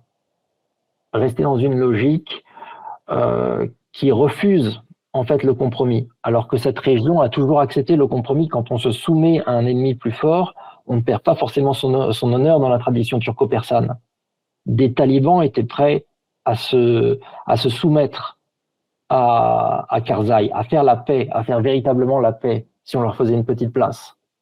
Les Américains ont dit non. Karzai était assez intelligent pour comprendre que c'était une erreur, et était trop faible pour pouvoir s'opposer aux Américains. Donc ça ne s'est pas fait. Bien sûr, d'un point de vue idéologique, on peut se dire ces gens étaient des affreux dans leur rapport aux femmes, ça, tout le monde sera d'accord. Mais le seul problème, c'est qu'ils n'étaient pas les seuls dans le rapport aux femmes. Vous savez, après un certain temps à Kaboul, on se rend quand même compte que le discours des talibans sur des questions sociétales, on les entendait dans les mosquées à Kaboul quand Hamid Karzai, quand le régime pro-américain était là également. Il y avait un travail à faire sur 1 ou 2 générations. Et pour le faire bien, il aurait fallu la paix. Il aurait fallu aussi faire ce qu'on avait proposé de faire quand on a amené de l'argent, et on a diffusé beaucoup d'argent. Il aurait fallu véritablement que cet argent soit utilisé. 50% de l'argent qui a été envoyé par les Occidentaux, en premier lieu par les Américains, a été perdu, s'est évaporé. Comme nous sommes en France, parlons de l'argent du contribuable français. Dans la région de la Capissa, l'État français a fourni l'équivalent de 61,5 millions d'euros pour aider un certain développement dans 4 districts de la province de Capissa où nos soldats étaient présents. Sur les 61 millions, seulement 10 millions ont été utilisés. Le reste, on ne peut plus le tracer. Le contribuable français a en partie financé un des principaux hôpitaux de cette région, une cinquantaine de lits. L'hôpital tombait en ruine 2 ans après avoir été construit. Tellement d'argent avait été détourné que ça avait été construit de façon totalement pourrie. On pouvait littéralement toucher le mur et retirer un morceau de mur, tellement c'était humide à l'intérieur, tellement c'était mal construit. J'ai pu voir de mes yeux la salle pour les enfants, la salle de pédiatrie, qui fuyait de partout. Il y avait de l'eau de partout. C'était sanitairement impossible. Et malgré tout, on recevait des petits-enfants là-dedans. Et c'était en partie fait avec de l'argent du contribuable. Les Français n'ont pas à rougir du travail qui a été fait en Afghanistan. L'aide pour les questions énergétiques, les écoles pour les petites filles, etc. Du travail a été fait. Mais nous sommes tous ceux qui ont été impliqués, tous les pays qui ont été impliqués en Afghanistan sont responsables de ne pas avoir mis le holà sur la corruption. Comme je l'ai dit, les talibans se présentent comme des faiseurs de justice. Face à eux, ils avaient des gens qui étaient corrompus, des gens qui aujourd'hui ont de très belles maisons à Dubaï, en partie peut-être pour certains d'entre eux avec l'argent du contribuable français. Et c'est très gênant, ça aurait pu être évité, ça ne l'a pas été. Il faudra un jour qu'on nous explique surtout pourquoi à Washington on a laissé faire ce genre de choses. Nous, en tant que Français, on était là, on suivait, mais si on veut comprendre la victoire des talibans, corruption, mise en avant de la justice et capacité de rester connecté à la population. D'abord aux Pashtuns, puis en général à parler même à d'autres populations. On a vu des Tadjiks, on a vu des Ouzbeks associés aux talibans, alors que dans les années 90, les talibans, c'était un phénomène Pashtun, uniquement Pashtun. Et alors, qu'est-ce qui s'est passé en 2021 ? En 2021, s'est passé quelque chose qui, pour moi, me semblait strictement impossible. Je voyais les villes tomber les unes après les autres. J'étais persuadé que les Américains allaient faire au moins, non seulement les Américains, mais le régime qu'on a financé pendant 20 ans, l'armée qu'on a construite à partir de rien, qui a été financée par les Occidentaux, notamment par les Américains. Normalement, on avait une armée qui aurait pu au moins tenir Kaboul. Et à partir de là, forcer au dialogue. Les talibans eux-mêmes n'ont pas compris ce qui se passait. Les talibans n'ont pas compris qu'ils pouvaient rentrer aussi vite. En partie, ce qui s'est passé, c'est terrible à dire, mais Ashraf Ghani, le président afghan, quand il a appris que les troupes talibanes étaient aux portes de la ville, a paniqué et, après un déjeuner avec des collaborateurs, est parti. Un mois plus tôt, il semblait totalement déconnecté des réalités. Il était persuadé qu'on allait le soutenir, qu'on n'allait pas le laisser tomber. Et puis, il s'est trouvé face au fait accompli. Il a paniqué, il est parti. Et à partir de là, il a paniqué, il est parti parce qu'il avait peur de finir pendu à un poteau. Ça, je peux comprendre. Mais en fait, on en est arrivé là à cause d'un régime afghan qui vivait en apesanteur, qui attendait tout des étrangers, en les critiquant parfois, des Occidentaux qui avaient presque abandonné l'Afghanistan sans avoir fait avant tout le travail nécessaire pour soutenir le régime correctement. Avant la démocratie, il fallait le développement. On a énormément insisté sur la démocratie, on avait raison, pourquoi pas. Il fallait soutenir un véritable développement. Et ça voulait dire une lutte claire, nette contre la corruption.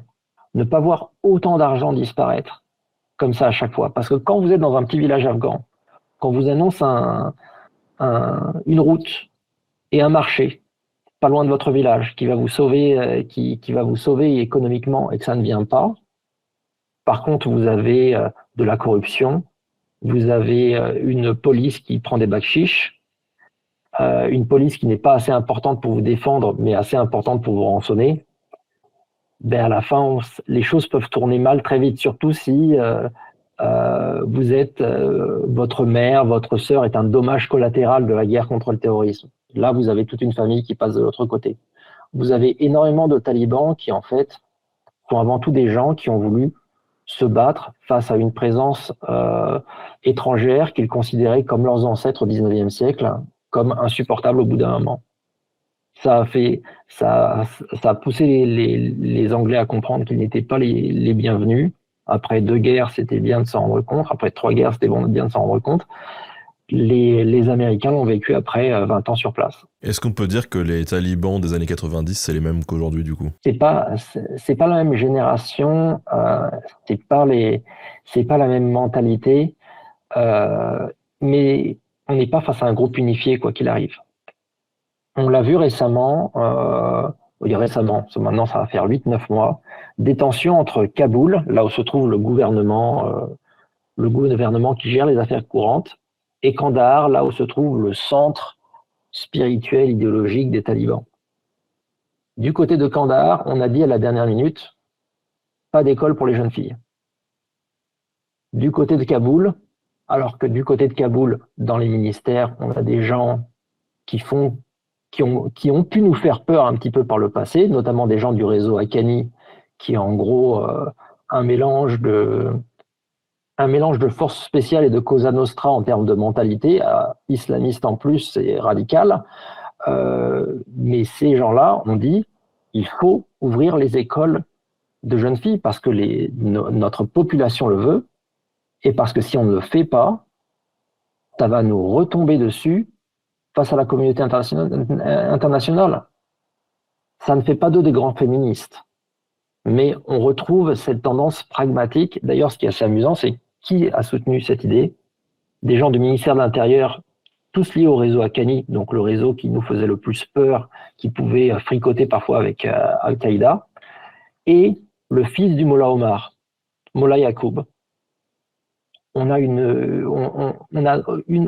des gens qui ont grandi avec cette guerre et qui commencent à se dire on veut la paix, on veut la stabilité. Encore une fois, est-ce que ça fait d'eux des gens bien? Non. Mais en fait, quand on étudie la géopolitique, je reviens du coup à ce que je disais au tout début, on n'est pas là pour dire qui est bon et qui est moins bon. On est là pour savoir ce qui se passe, ce qui est. Et à partir de là, aux responsables politiques de prendre ses responsabilités. Si on veut demain réenvahir l'Afghanistan pour imposer les écoles de filles, on peut essayer, les Américains n'ont pas réussi après 20 ans, j'ai quelques doutes. Ou on peut essayer de faire autre chose. Des gens rêvent de voir un Gorbatchev en Iran, en Afghanistan. Il ne faut pas un Gorbatchev, il faut un Deng Xiaoping. Deng Xiaoping en Chine, c'est celui qui a ouvert économiquement la Chine, qui nous a fait passer de la période maoïste à la période d'ouverture. Est-ce que ça a été une véritable libéralisation? Non, mais les gens ont mieux vécu et pouvaient voir ce qui se passe à l'extérieur. Donnons la possibilité aux Afghans de voir ce qui se passe à l'extérieur, de voir ce qu'ils ont raté pendant à peu près un siècle à cause de l'émir de fer et ensuite à cause des jeux des grandes puissances. Et peut-être qu'à terme, on pourra voir une évolution de l'intérieur de ces pays. Et surtout, si on pense aux jeunes femmes afghanes, il faut trouver tous les moyens de leur donner la possibilité d'avoir une vie meilleure. Et si il peut y avoir une certaine ouverture à terme, une certaine accalmie du côté des régimes des talibans, si déjà les gens pouvaient manger à leur faim en Afghanistan, parce que je suis tout à fait d'accord avec le fait qu'il faut libérer les femmes afghanes, mais les femmes afghanes ne seront pas libres si elles sont mortes de faim ou si elles voient leurs enfants mourir de faim ou leurs frères mourir de faim. On ne gagnera pas comme ça. Les gens qui se disent c'est pas grave, à la fin le plus important c'est les talibans qui s'écroulent. Vous voyez, je vous ai parlé d'une distance, mais il faut la distance et la connexion au terrain. Moi, quand on me dit ça, je pense à des gens que j'ai vus tout petits et qui doivent être adolescents maintenant. Quand on me dit ils peuvent mourir, c'est pas grave, pour que dans 20 ans, dans 30 ans, il y ait la liberté telle que moi je la fantasme, sans bouger de Paris, je grince un peu des dents, quand même. Ouais, c'est évident. Est-ce que tu aurais, c'est la fin de cet entretien, est-ce que tu aurais quelques conseils éventuellement de lecture ou même des documentaires à regarder pour les gens qui nous écoutent? On a de très bons ouvrages sur l'histoire, notamment en anglais. J'en citerai 2. Un de Tamim Ansari, Games Without Rules, et un autre de Jonathan Lee, Afghanistan, A History from 1260 to the present. Ce sont 2 ouvrages qui sont extraordinaires. Ce que j'aime beaucoup dans ces ouvrages anglo-saxons, quand ils font de l'histoire, c'est qu'on reste quand même dans une logique chronologique qui est importante. Ce que je regrette dans un certain nombre d'ouvrages en français, et c'est la même chose d'ailleurs sur les ouvrages d'histoire sur l'Iran, c'est qu'on rentre parfois dans des envolées lyriques, dans vous savez, c'est comme les marins dans les Tontons Flingueurs, c'est ce besoin de faire des phrases qui est sympathique, mais en fait qui n'explique pas véritablement. Dans l'analyse historique anglo-saxonne, on a un désir d'expliquer, en tout cas chez ces universitaires, qui est précieuse. Et en général, il faut continuer à suivre toutes les publications qui sont faites par Radio Free Europe et d'autres, qui suivent toujours ce qui se passe sur place, Asia Times également, des gens qui ont des positionnements peut-être un petit peu différents, mais qui apportent de l'information et qui continuent d'apporter de l'information sur l'Afghanistan, parce que comme vous le voyez, d'un point de vue médiatique français, on a totalement oublié ce pays. Est-ce que tu aurais un mot de la fin, quelque chose que tu voudrais rajouter qui te tenait à cœur ? Vraiment, pour les jeunes intéressés par la géopolitique, lancez-vous et acceptez que le monde est vaste. C'est-à-dire ne vous limitez pas à la recherche en France. La recherche peut se faire aussi en Europe, dans le reste du monde. Vous pouvez faire du journalisme, vous pouvez vous tourner vers la diplomatie. On a besoin de passionnés dans tous ces endroits-là. Et si un endroit ne vous convient pas totalement et que vous restez amoureux de la géopolitique, ne vous limitez pas qu'à un seul job. Il y en a plusieurs et on a besoin de vous. Vraiment, du côté français, francophone, on a besoin de vous. Même si les entreprises s'en rendent pas toujours compte, même si la diplomatie s'en rend pas toujours compte, on va avoir besoin de gens qui connaissent bien les dossiers pour nous aider à nous relever doucement. Merci Didier pour ces 2 heures que tu nous as accordées. Il est un peu plus de minuit maintenant chez toi. Je crois que tu as bien mérité de te reposer. Comme ça. Voilà, mais merci en tout cas, c'était passionnant. C'était vraiment passionnant et ça éclaire, je trouve, de façon limpide ce qui se passe aujourd'hui en Afghanistan et la situation très complexe dans laquelle ce territoire se trouve. Merci à toi.